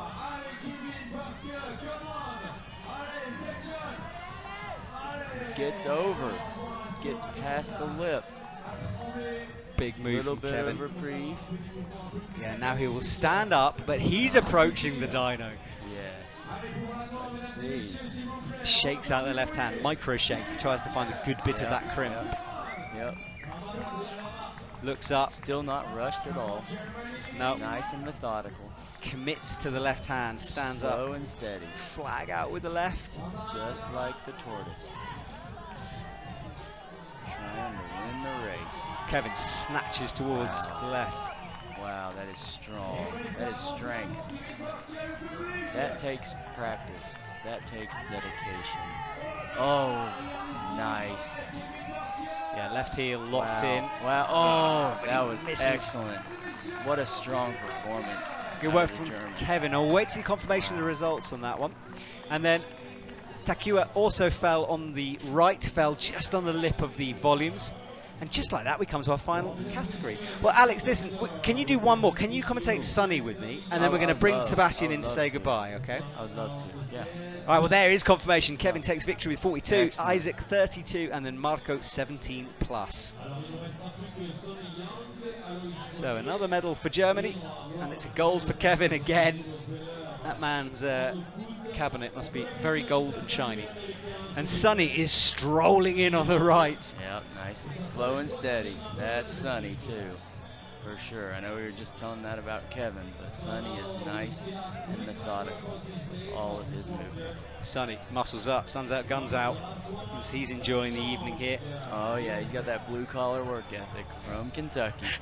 Wow, what a strong guy. Now, I interviewed Sonny yesterday. I had an opportunity to catch up with him, and he was talking about how he was a climber before a car accident. Then he was hit by a car, had this impairment, nearly gave up on everything, and brought himself back in. He had his family to support him, his kids, refound climbing. It's an amazing story. Yeah. Shout out to Sonny. Climbing is what got him on that recovery road. His yearning for sport, kind of like myself with my injuries, so it's really awesome. We kind of shared that. And Sonny and I actually train in the same gym in Lexington, Kentucky, so that's pretty cool.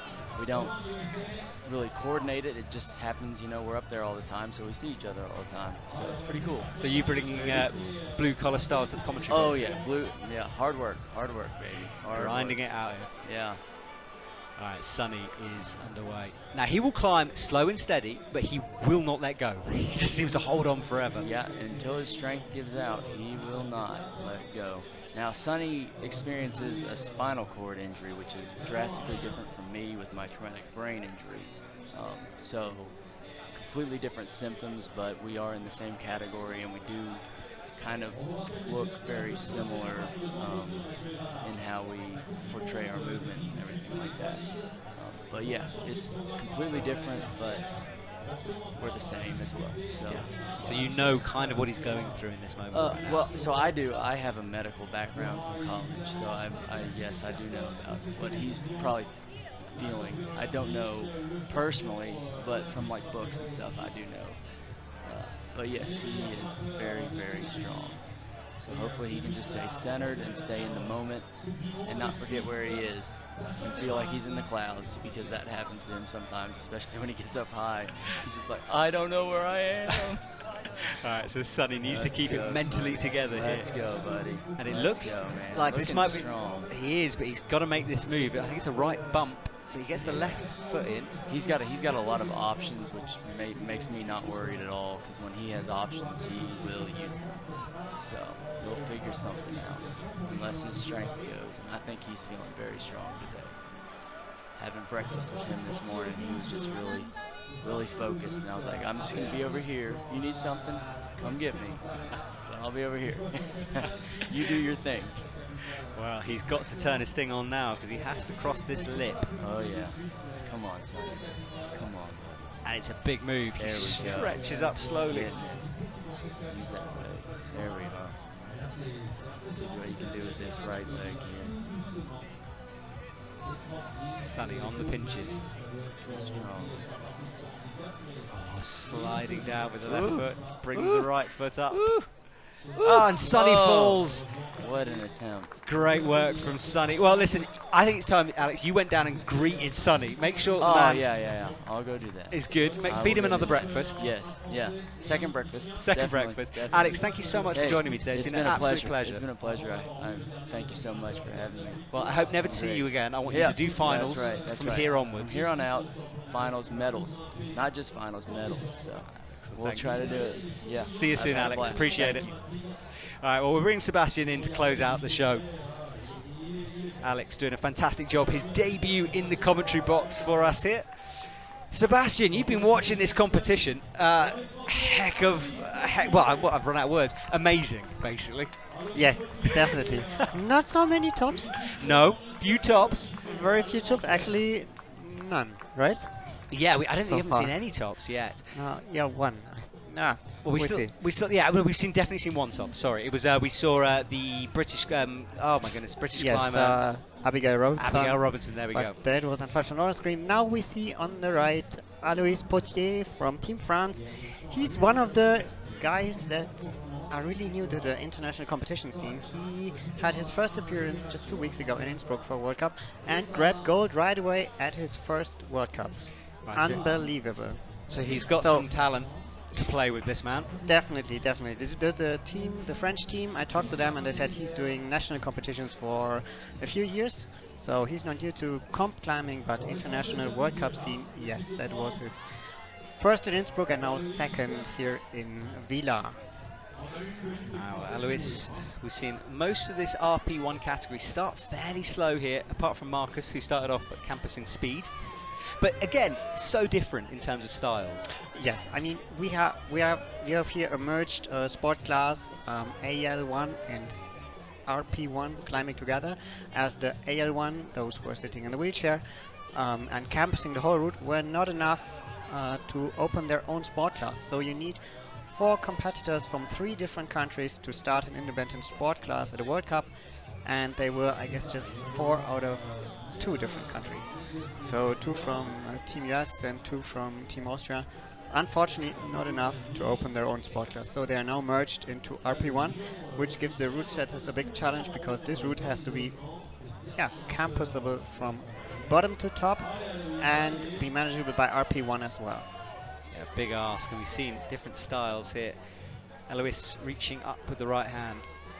See him already a bit struggling here in this overhanging section, finding out the way right to sort it out. He has some coordinative problems in all of his limbs due to a neurological condition. So, but he's super strong. Alois is on this lip, though. This lip has caused so many problems to athletes. Turning this is key. Come on, Alois. So now, due to the volume, he had below a bit more overhanging section, which now pretty back in, but it's still overhanging. It's really overhanging. You see, Blind for the feet as well. You can't see him beneath you. Exactly. And you see his chalk bag. That's the true angle of the wall. Yeah, it is very steep. He's framed against it right now with the trees in the background. He hypes the crowd. Second to last athlete out for this paraclimbing final. Asking for support for the last. Yeah, he's halfway up now the overhanging section and still a few meters to go in this steep terrain. That's a good shot to show how far they have to go. Big cut loose as well. So in Innsbruck the wall was not that overhanging, so for him the first time being on such a steep competition wall. He rotates through, misses the left hand, but can hold on with the right. Gets the left hand this time. Let's see how much endurance he has. Yeah, he's definitely burned a bit down low. He's still on the savage overhang. Left arm comes up, flicks the feet over to the left. Come Brilliant. on, Alois. Great endurance shown here.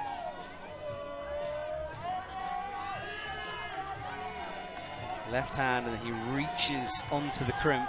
He must already be so pumped, and in most cases, for the neurological impairments, their coordination capabilities get worse if they get pumped.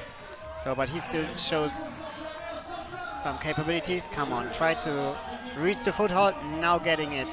Reaching out on to the right. edge. Yes. How is he still going? It looks like he should fall at any moment. Yes, when you see his uncoordinated moves, you can think like, ah, no, that's it. No, Alois is still climbing on it. Ali, Ali, Ali. Huge crossover. He's got something left in the tank. Now Brings his hand to the undercling. undercling, and now matching it. Reaching out with the feet, not getting there. But doesn't matter, he still has the power to manage it.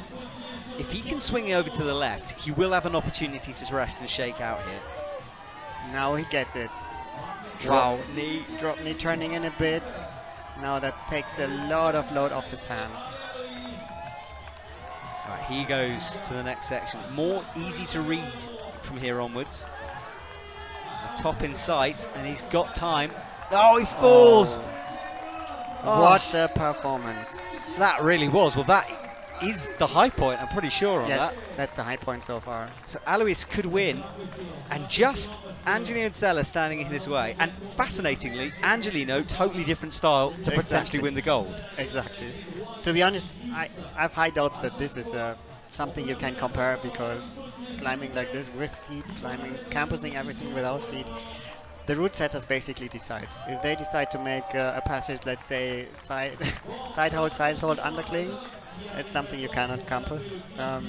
But the other way around, if they put the holds too far apart and not enough footholds, our AL1 guys, they don't care. They just will work their way through it and campus everything.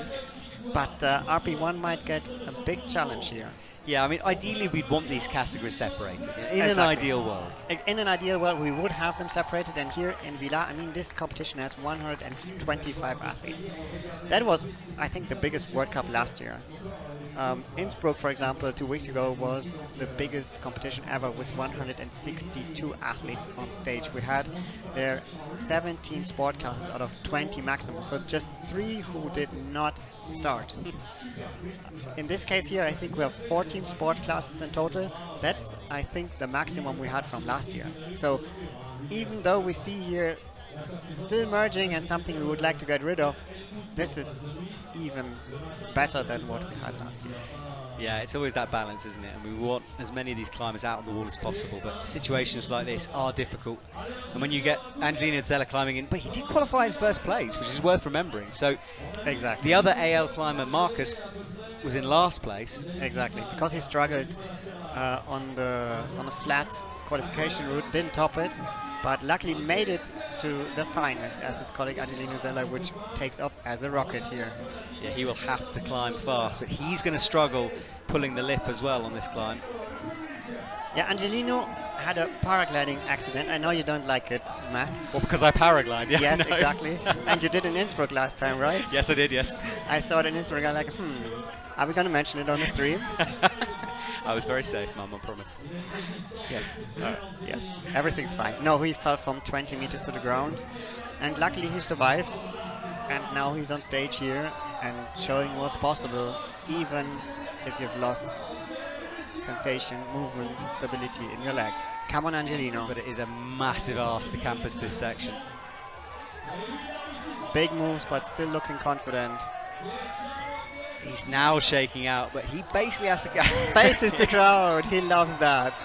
He still looks so confident, and already nearing the end of the big overhanging section. What a way to finish the comp. Angelino Zella campusing his way towards a medal here. What colour will it be? Just say, if we can see top here, it's from him. Now you see his feet getting engaged as well. He's pinching the undercling. On this undercling after all the way up there. Incredible. Incredible.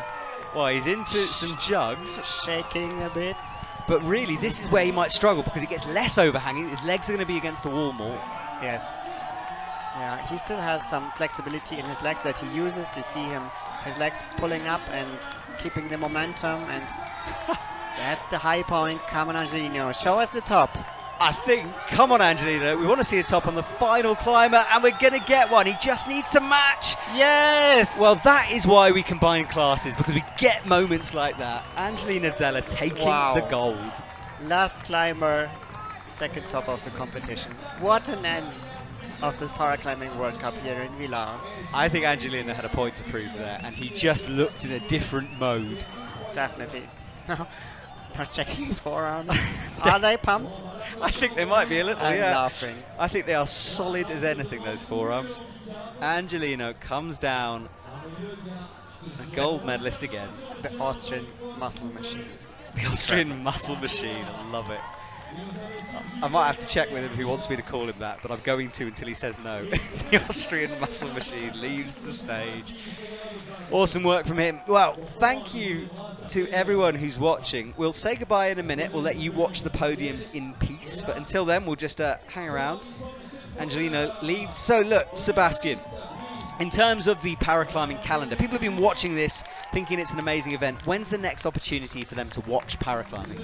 Next opportunity will be 8th and 10th of August in Bern, the World Championships. We are part of the World Championships as well, aside the lead, speed, boulder and combined lead and boulder format, which will be held in Bern in the beginning of August. So we'll be there. I think there are still tickets available, but it will also be live streamed, available on YouTube and other broadcasting channels. They are available. We're just seeing men's RP1 as well. The results: Angelina Zella, the top, awesome from him. Alois Potier fought hard for the silver medal, and Marcus Bosendorfer in third. The bronze medal with 47 plus. Sunny Yang, Takuka Okada, and then Luke Jamieson after that. That was men's RP1. So Marcus promised, because he qualified last for finals, like, if I get to finals, I will pull out of something out of my wheelchair. And that's what he did. That was his style, that was his route, and his teammate really proved that this was the route for AL1. Well, that's our crowd. VIP at the back, there's a bar over there, food stalls down the side, climbing wall in the background, people can try, and you can see everyone having a lovely relaxed time out there in the sun. Well, Sebastian, I think that might be pretty much it from us. Yes, thank you very much, Matt. Well, thank you. It was a pleasure again to be with you here in the commentary box, assisting the others, swapping around papers. Exactly, you did a good job with the paperwork. And thank you to all of my co-commentators here today.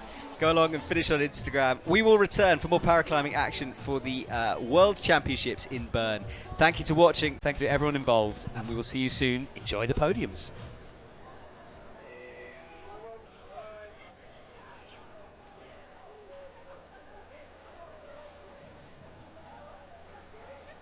Ouais, on va profiter maintenant de remercier les partenaires de cet événement, puisque sans eux, eh bien, c'est très compliqué à organiser tout ça. On va remercier le Contempo, la loterie romande, la commune d'Olon, Villars, Alpine Resort, la Fondation Sport et Solidarité, la Maison du Sport Vaudois, le Club Alpin. On remercie également les 5 partenaires avec le mur pour le public au fond de la place, grimpé, vertical et totem. La restauration sur place, on s'est régalé ainsi le jour avec Crumbs, Cali Café, Boulanger Heights, le bar de Villars Escalade. Et oui, un petit à remercier évidemment les juges, tout le staff sur place qui ont été fantastiques. Et on va passer donc d'ici quelques instants à la remise des prix. Et en attendant de vous entendre, je vous recommande vivement d'aller chez les partenaires. Une petite bière, une petite crêpe, une petite quinoa. Nous, on s'est régalé. A tout de suite.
Ça. Ça. Là. Saluditos.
On a fini pour aujourd'hui.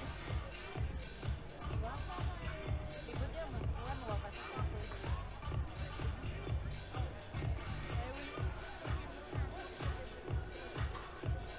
Là, je suis embêtée si j'enlève ça. I have to remove this, but there is a camera on me. What can I do? Ah.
présentation, on n'a pas les noms de ceux qui remettent les médailles, et on n'a pas les titres, juste dans le protocole spécial de l'organisation.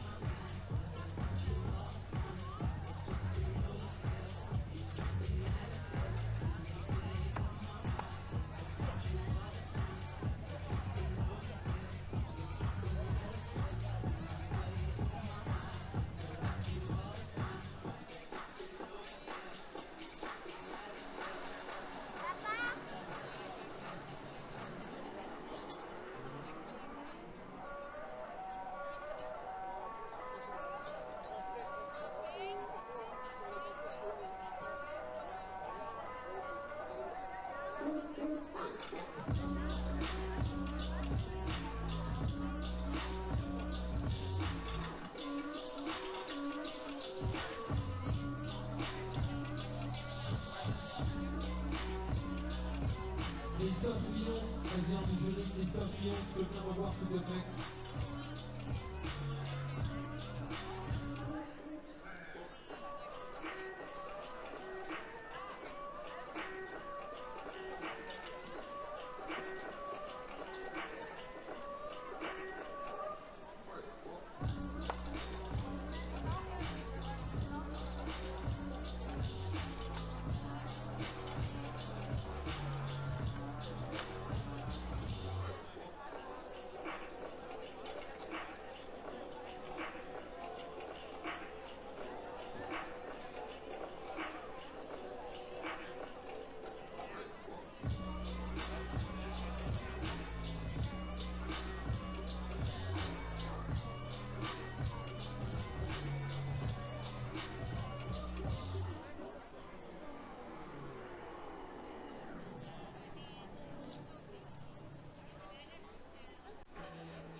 Christophe Millon, s'il te plaît, tu dois en avoir un vrai.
Et donc, mesdames et messieurs, rappelez-vous qu'après les podiums, on restera encore là, on mettra un peu de musique, on se fera plaisir.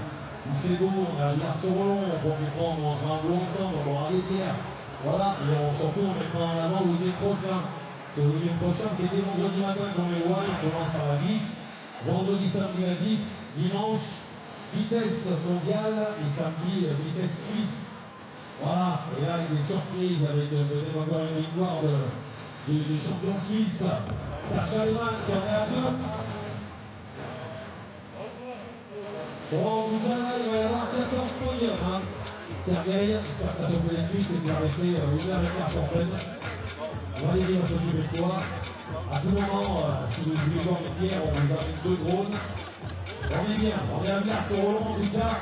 Merci les assureurs, merci les juges, merci à tous ceux qui ont fait cette belle compétition, l'Office de tourisme, tous les Villardiens qui, les Villardous qui ont travaillé avec nous, on vous aime, vive Villars-sur-Roland.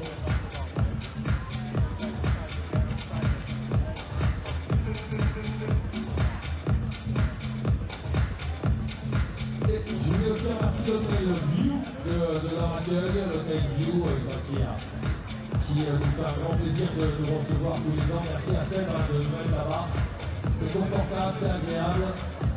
Merci à Dania, à toute la fédération suisse, le club alpin suisse, et vraiment tous ceux qui ont travaillé, bénévoles, assureurs, et tous les partenaires, bien sûr, Arthur.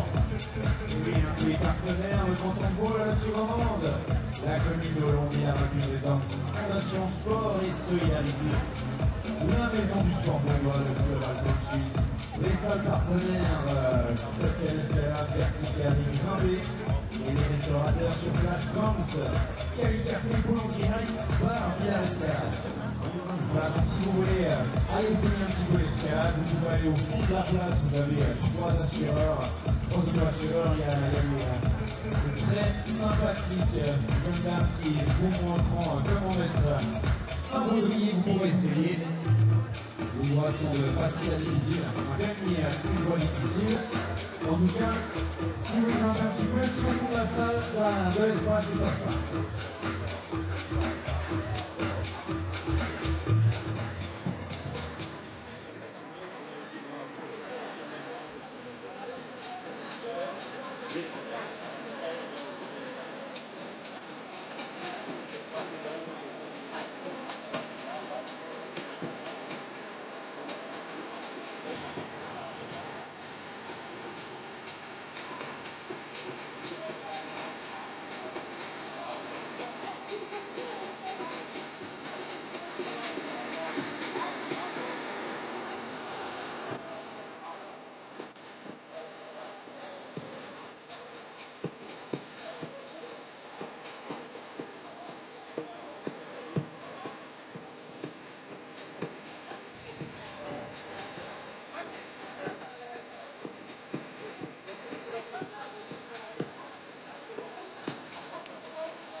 Ceremony for the IFSC Paraclimbing World Cup Villars 2023.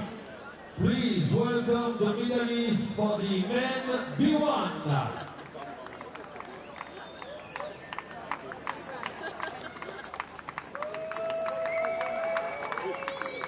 The medals and trophy will be presented by Christophe Billon, event delegate of the IFSC, and Nicolas Corsi-Torti, president of Villars Escalade, and Sergei Aschwender, director of Villars Tourisme et Loisirs. Bronze medal representing Romania, Razvan Dedu.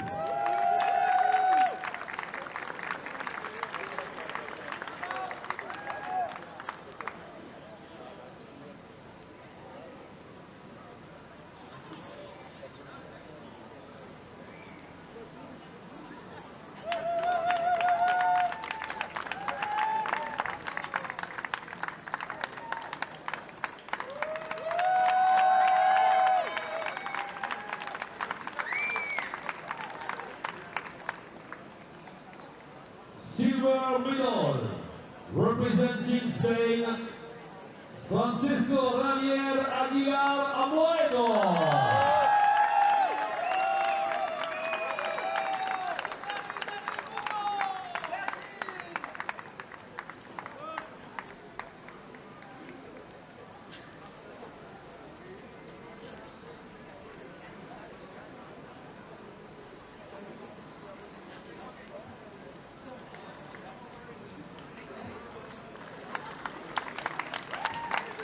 Gold medalist and winner of the Villars IFSC Paraclimbing World Cup 2023, representing Japan, Sho Aita.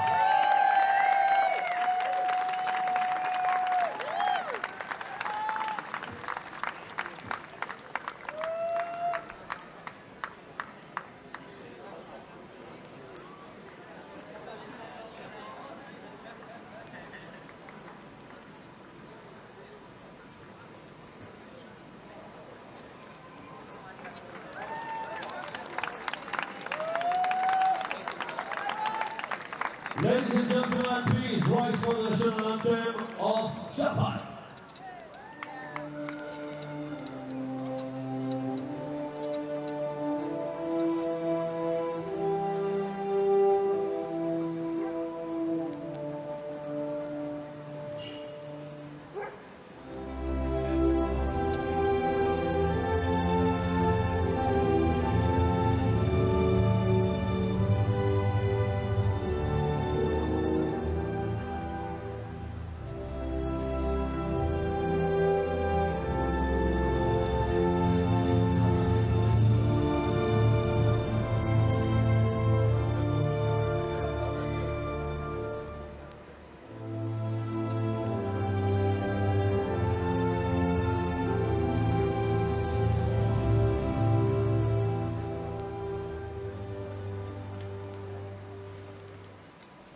Ladies and gentlemen, the World Cup finalists.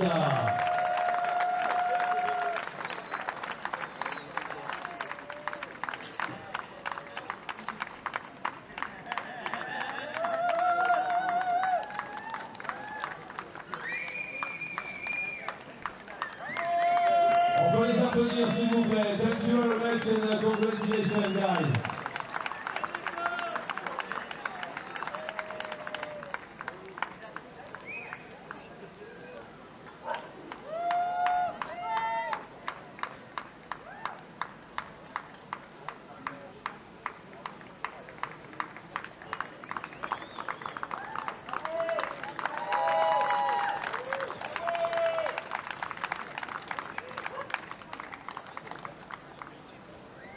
Please welcome the medalists for the category Woman B3.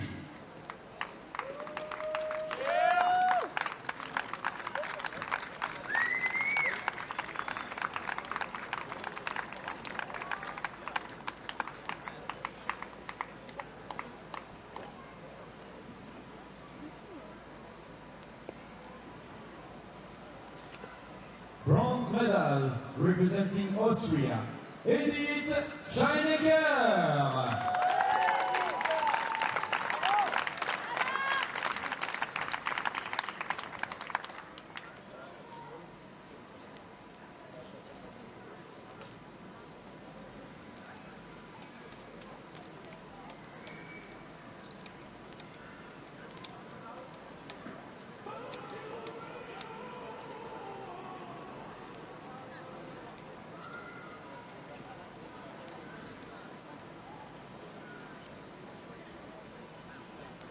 Silver medal representing Austria, Linda Le Bon.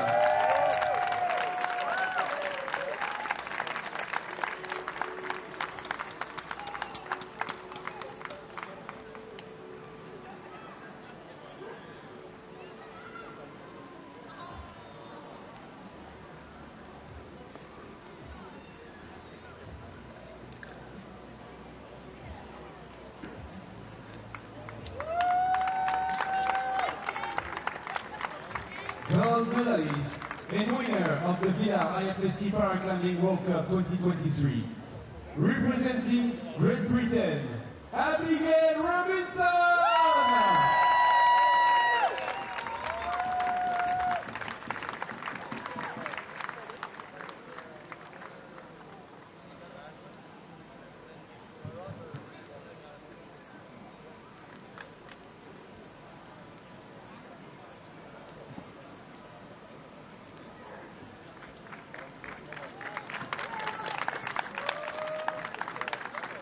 Ladies and gentlemen, please rise for the national anthem of Great Britain.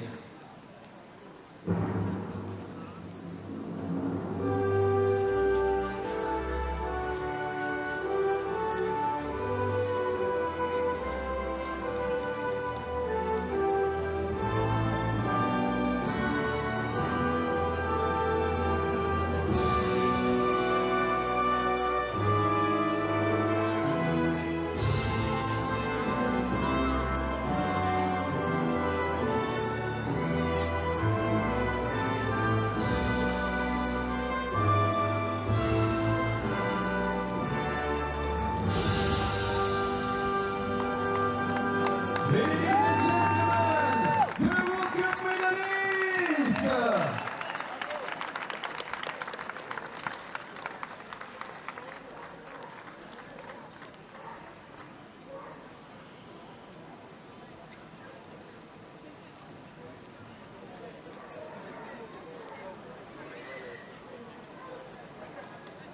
Allez, les applaudissements par mesdames et messieurs. Et voilà.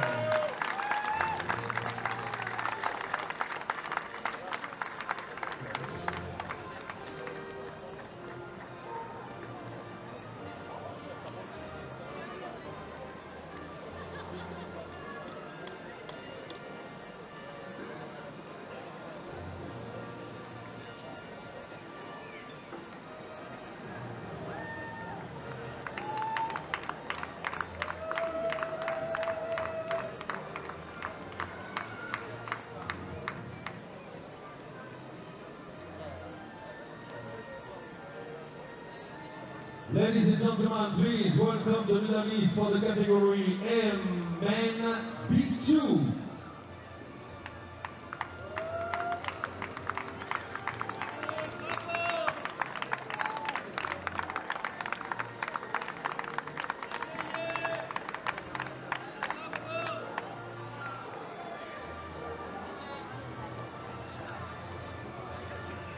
Bronze medalist representing Spain, Raúl Simón Franco.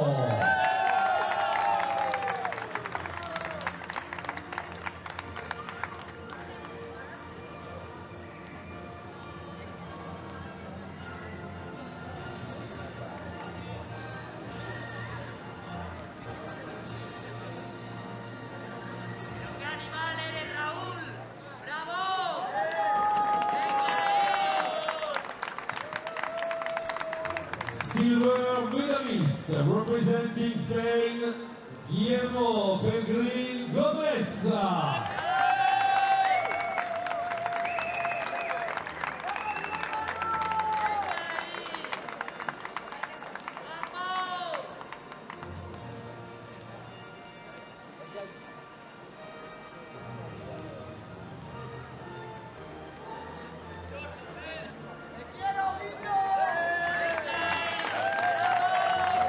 Gold medalist and winner of the Villars IFSC Paraclimbing World Cup 2023, representing Japan, Fumiya Amanoe.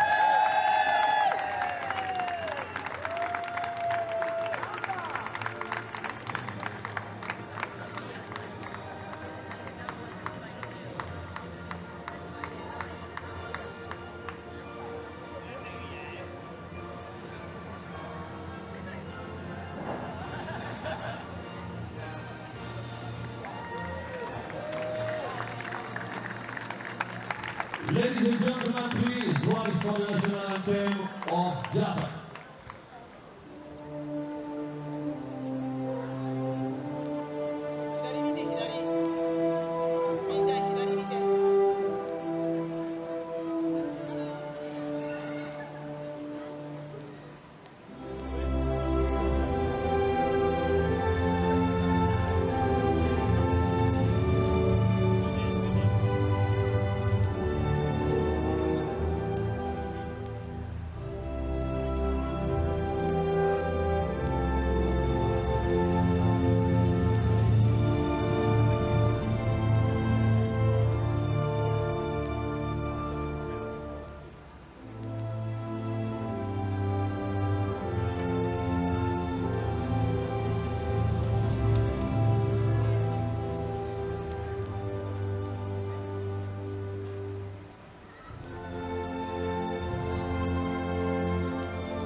Ladies and gentlemen, the World Cup finalist.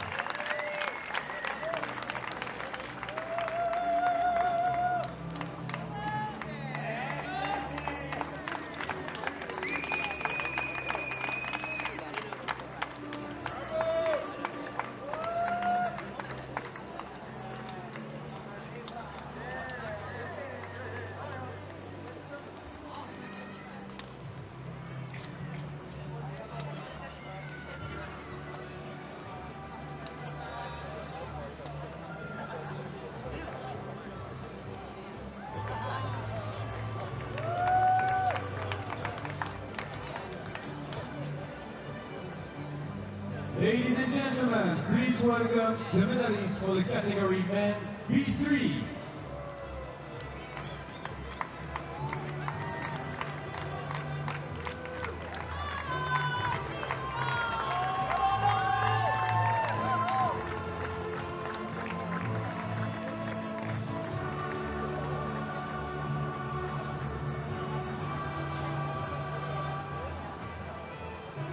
Bronze medalist, representing Switzerland, Roland Payet!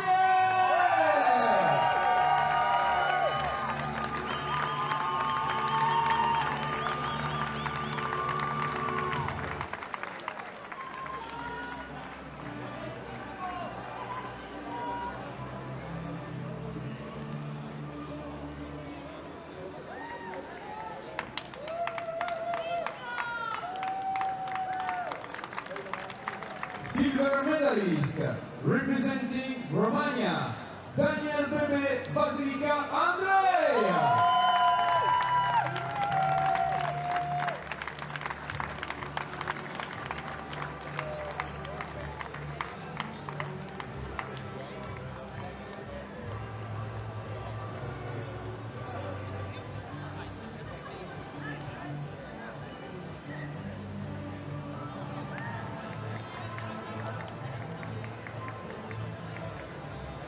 Gold medalist and winner of the Villars IFSC Paraclimbing World Cup 2023, representing Romania, Cosmin Florin Candoia!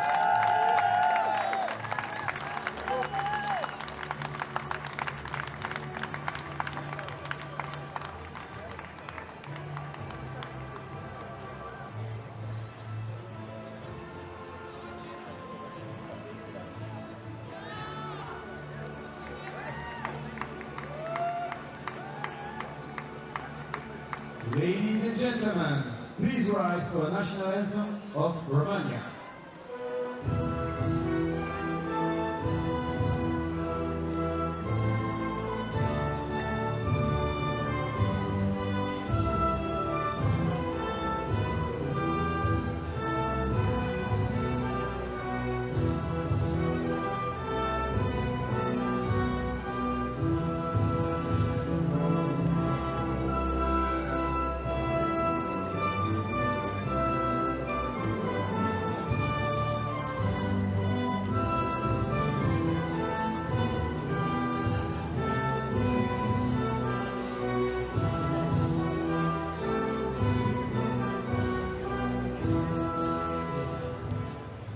Ladies and gentlemen, the welcome medalist!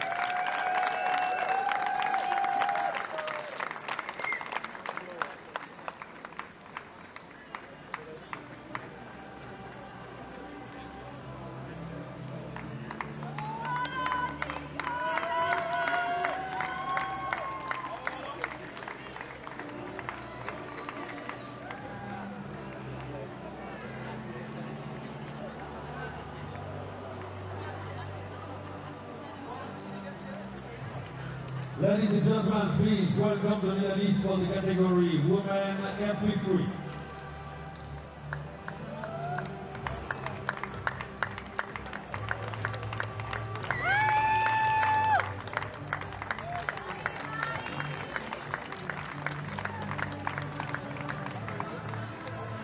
Bronze medalist, representing Brazil, Marina Diaz.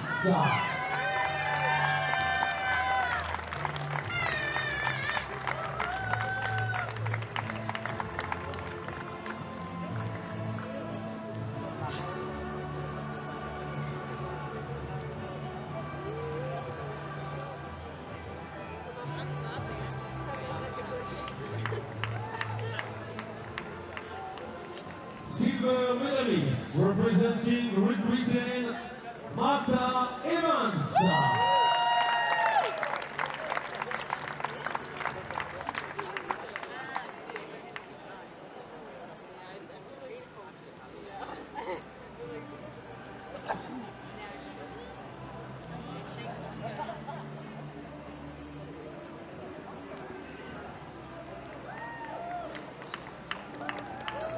Gold medalist and winner of the Villars IFSC Paraclimbing World Cup 2023, representing Netherlands, Christian Lutequizan.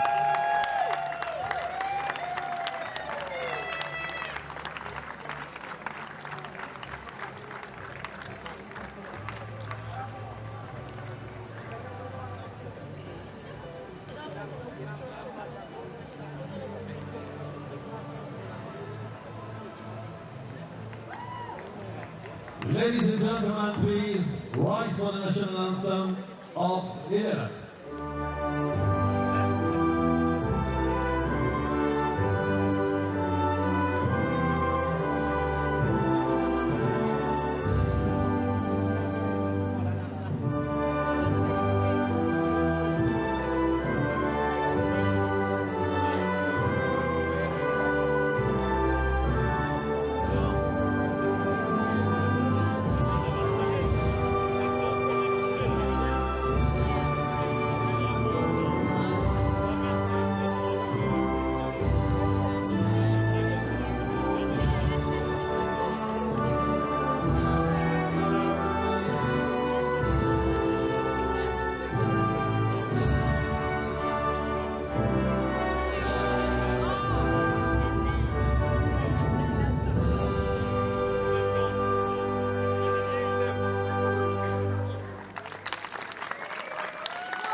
Ladies and gentlemen, the World Cup medalists.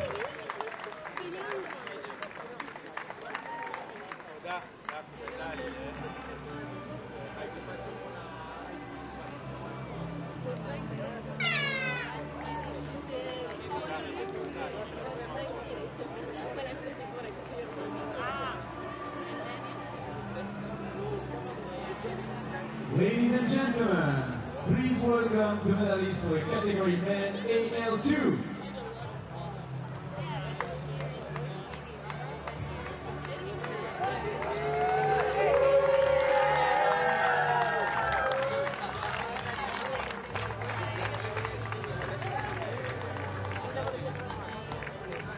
Bronze medal, representing Japan, Shuhei Yuki.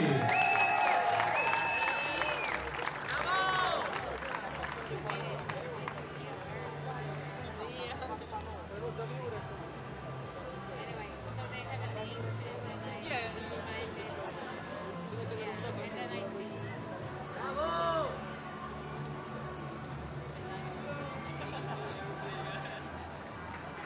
checking. Silver medalist, representing USA, Kevin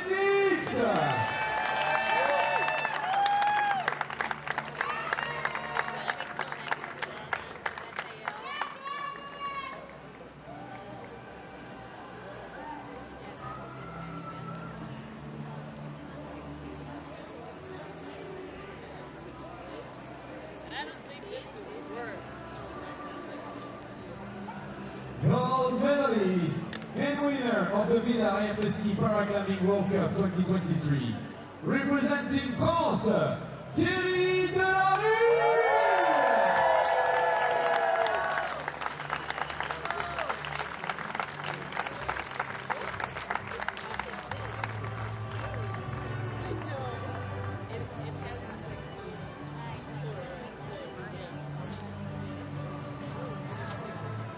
They're also very giant.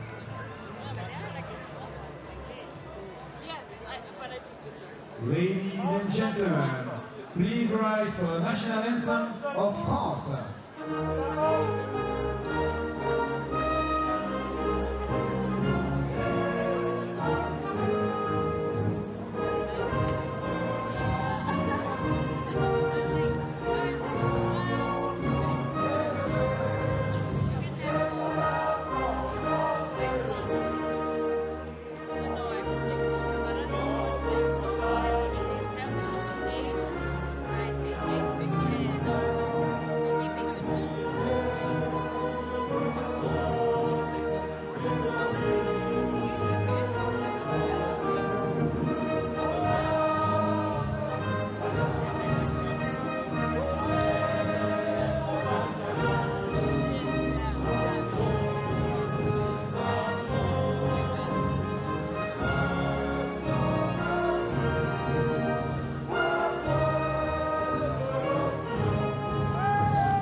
Ladies and gentlemen, please welcome the medalists for the category Women AU2.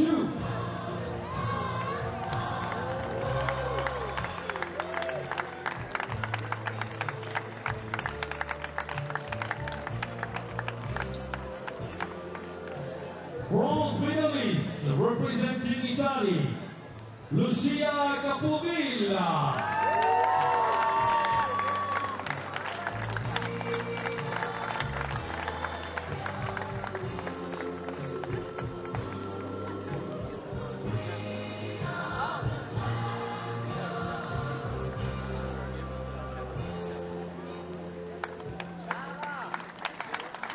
Silver medalist representing United States of America, Maureen Beck.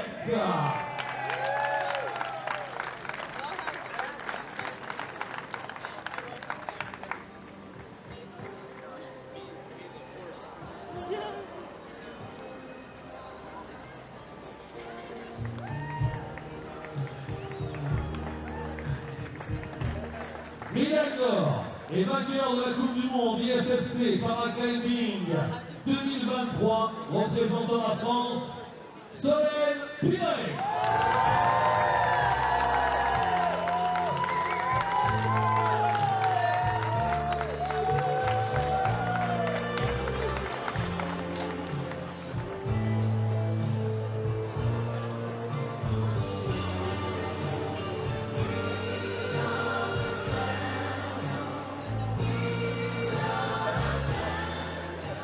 Mesdames et messieurs, veuillez vous lever pour accueillir l'hymne national de la France.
Ladies and gentlemen, please welcome the medalists for the category 10 RP3.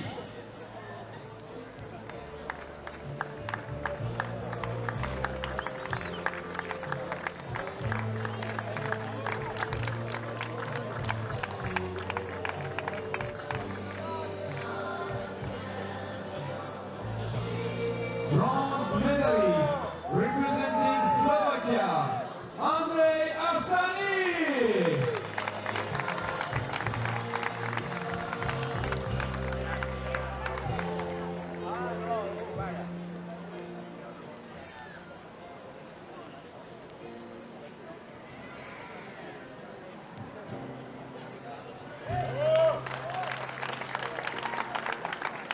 Silver medalist representing France, Bastien Thomas!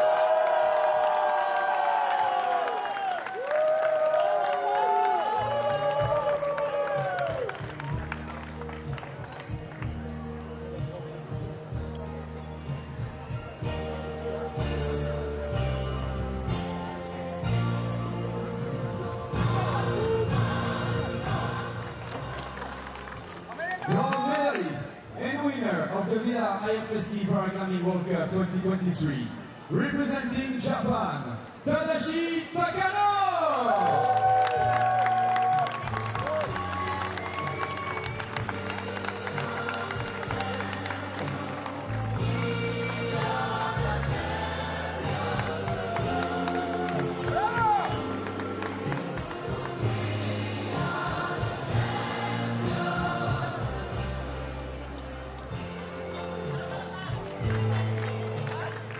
Ladies and gentlemen, please rise for the national anthem of Japan.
Ladies and gentlemen, the World Cup medalists!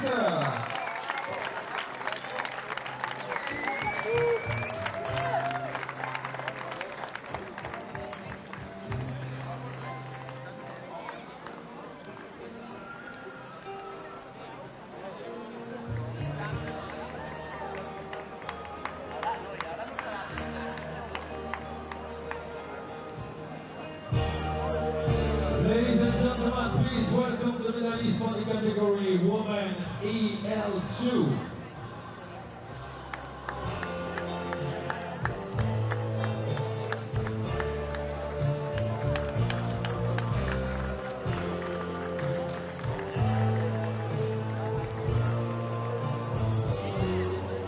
Bronze medalist representing United States of America, Anna McFadden.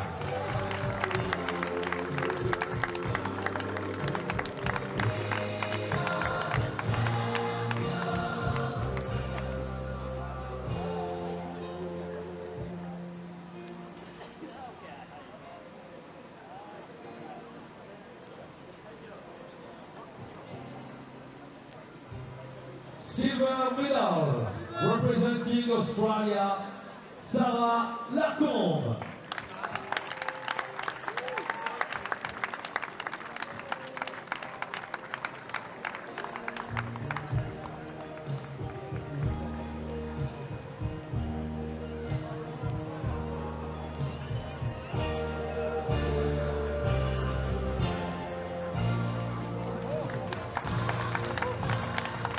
Gold medalist and winner of the Villars IFSC Paraclimbing World Cup 2023, representing France, Lucie Jarige.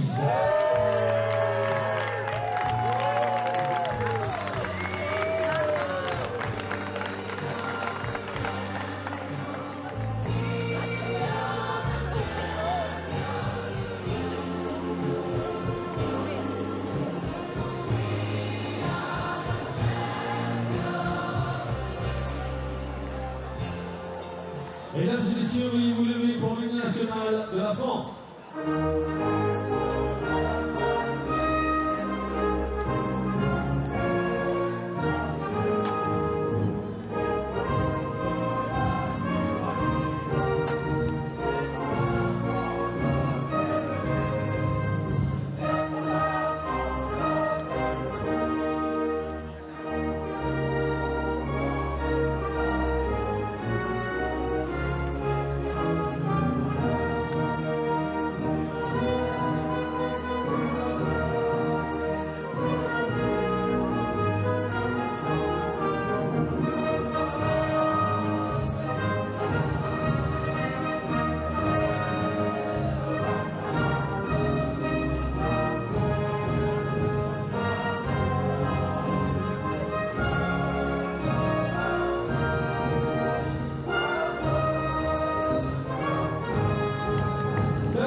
Ladies and gentlemen, please welcome the medalists for category men AU3.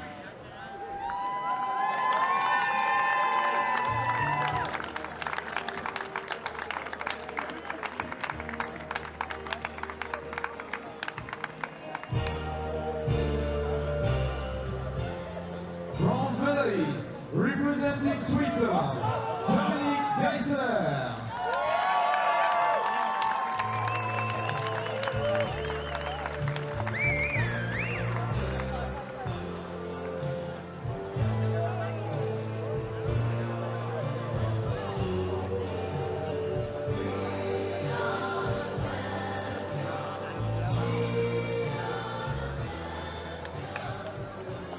Silver medalist representing Israel, Miguel Sapir.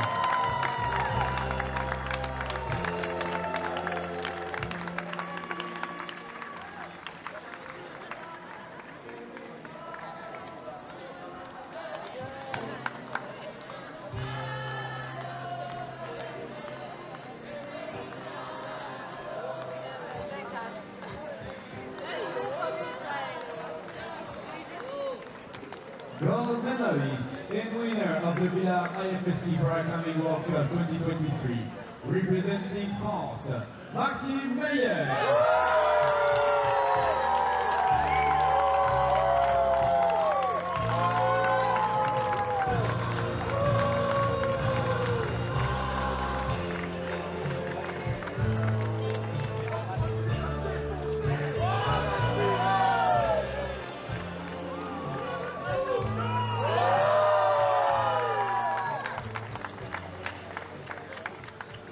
gentlemen, please rise for the national anthem of France.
Ladies and gentlemen, please welcome the medalists for the category Men RP2.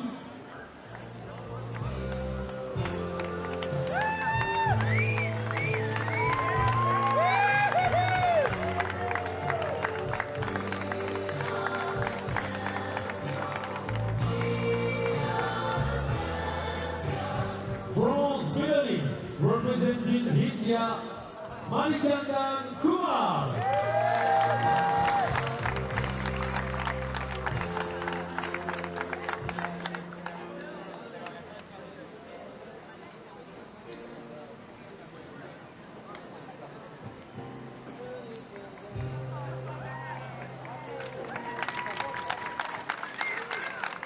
Silver medalist representing United States of America, Benjamin Merforce.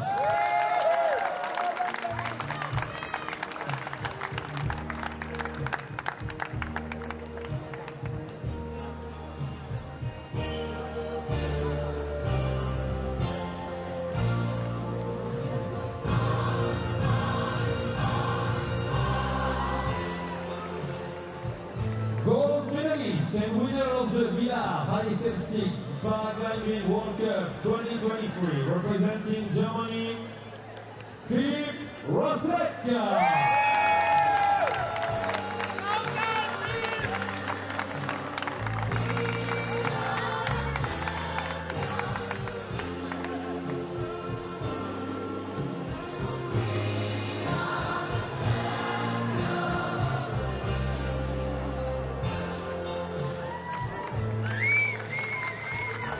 Ladies and gentlemen, please rise for the national anthem of Germany.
The World Cup finalist.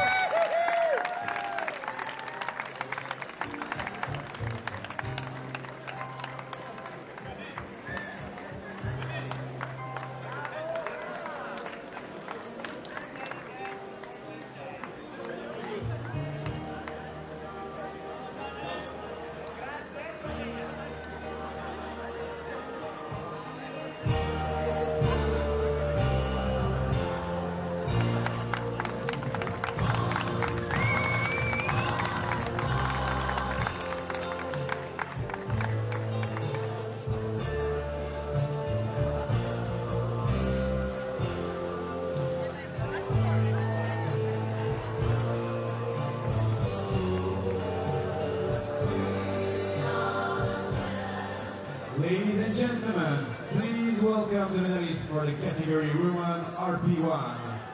We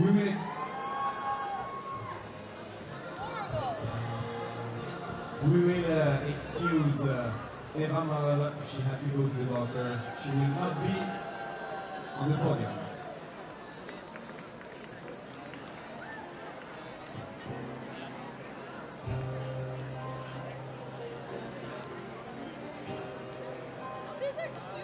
Silver medalist representing Spain, Marta Pechet Salinero.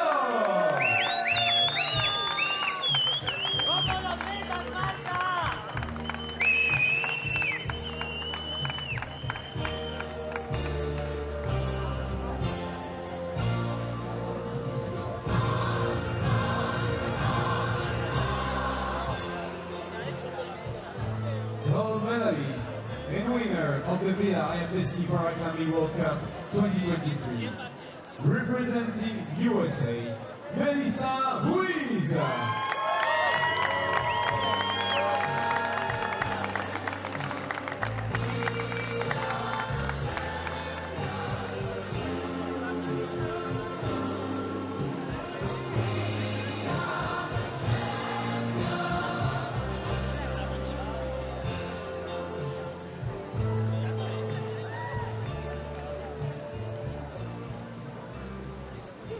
Ladies and gentlemen, please rise for the national anthem of USA.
Ladies and gentlemen, please welcome the medalists for the category Men AU2.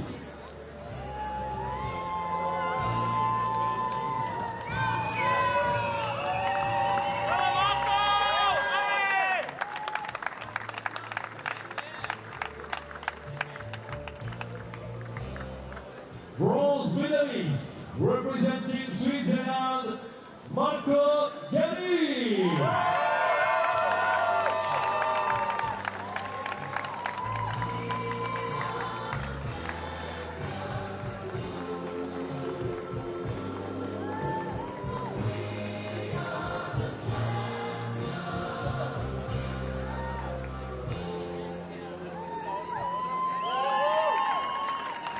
Silver medalist representing Norway, Isaac Rickman.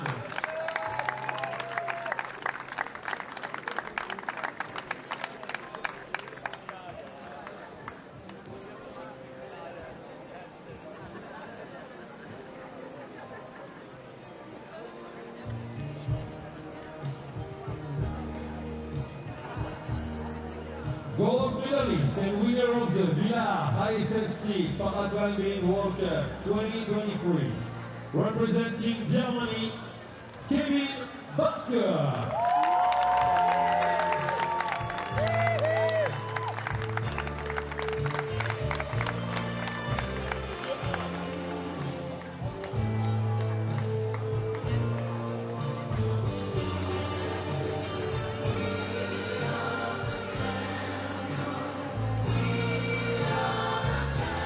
Ladies and gentlemen, please rise for the national anthem of Germany.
Ladies and gentlemen, the Middle East.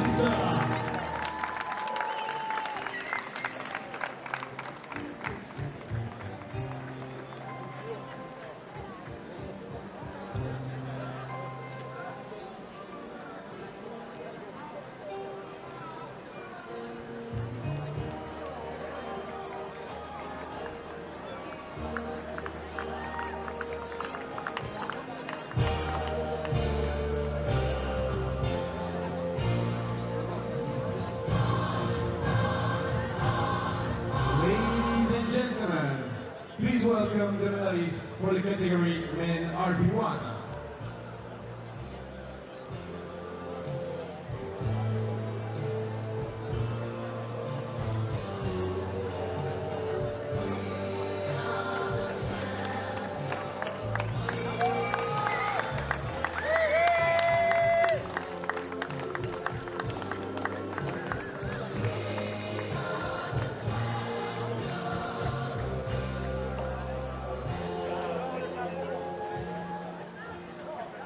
Bronze medalist, representing Austria, Markus Posendorfer.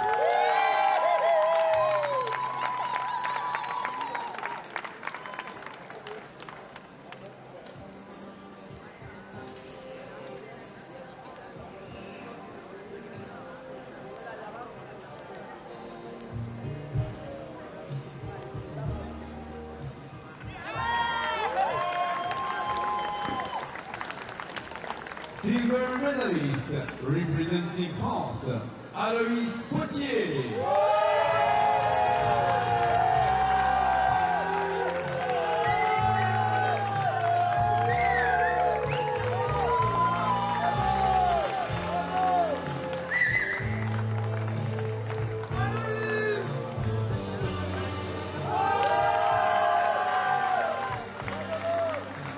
Gold medalist and winner of the Villars IFSC Paraclimbing World Cup 2023, representing Austria, Angelino Teller!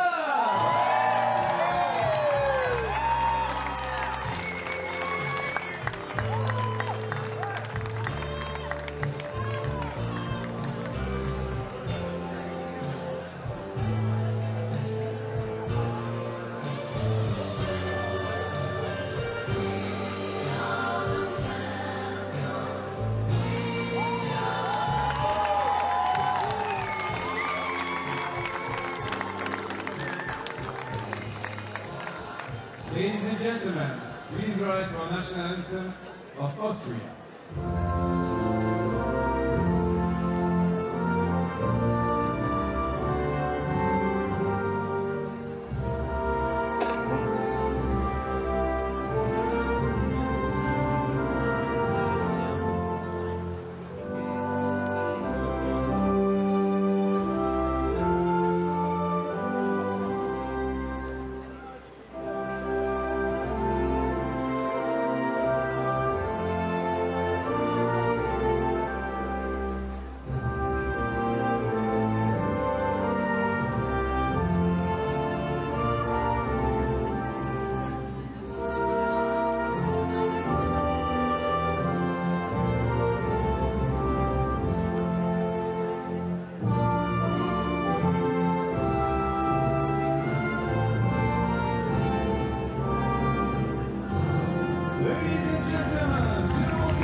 everybody, all the people that are working on this competition.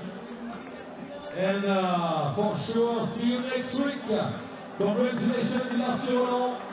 Have a good night, everyone. Good luck to be back home. And good luck for the World Championship in Switzerland, Bern.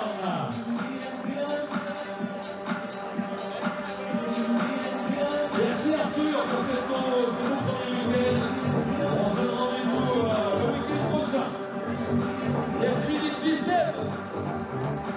Les petits Paris.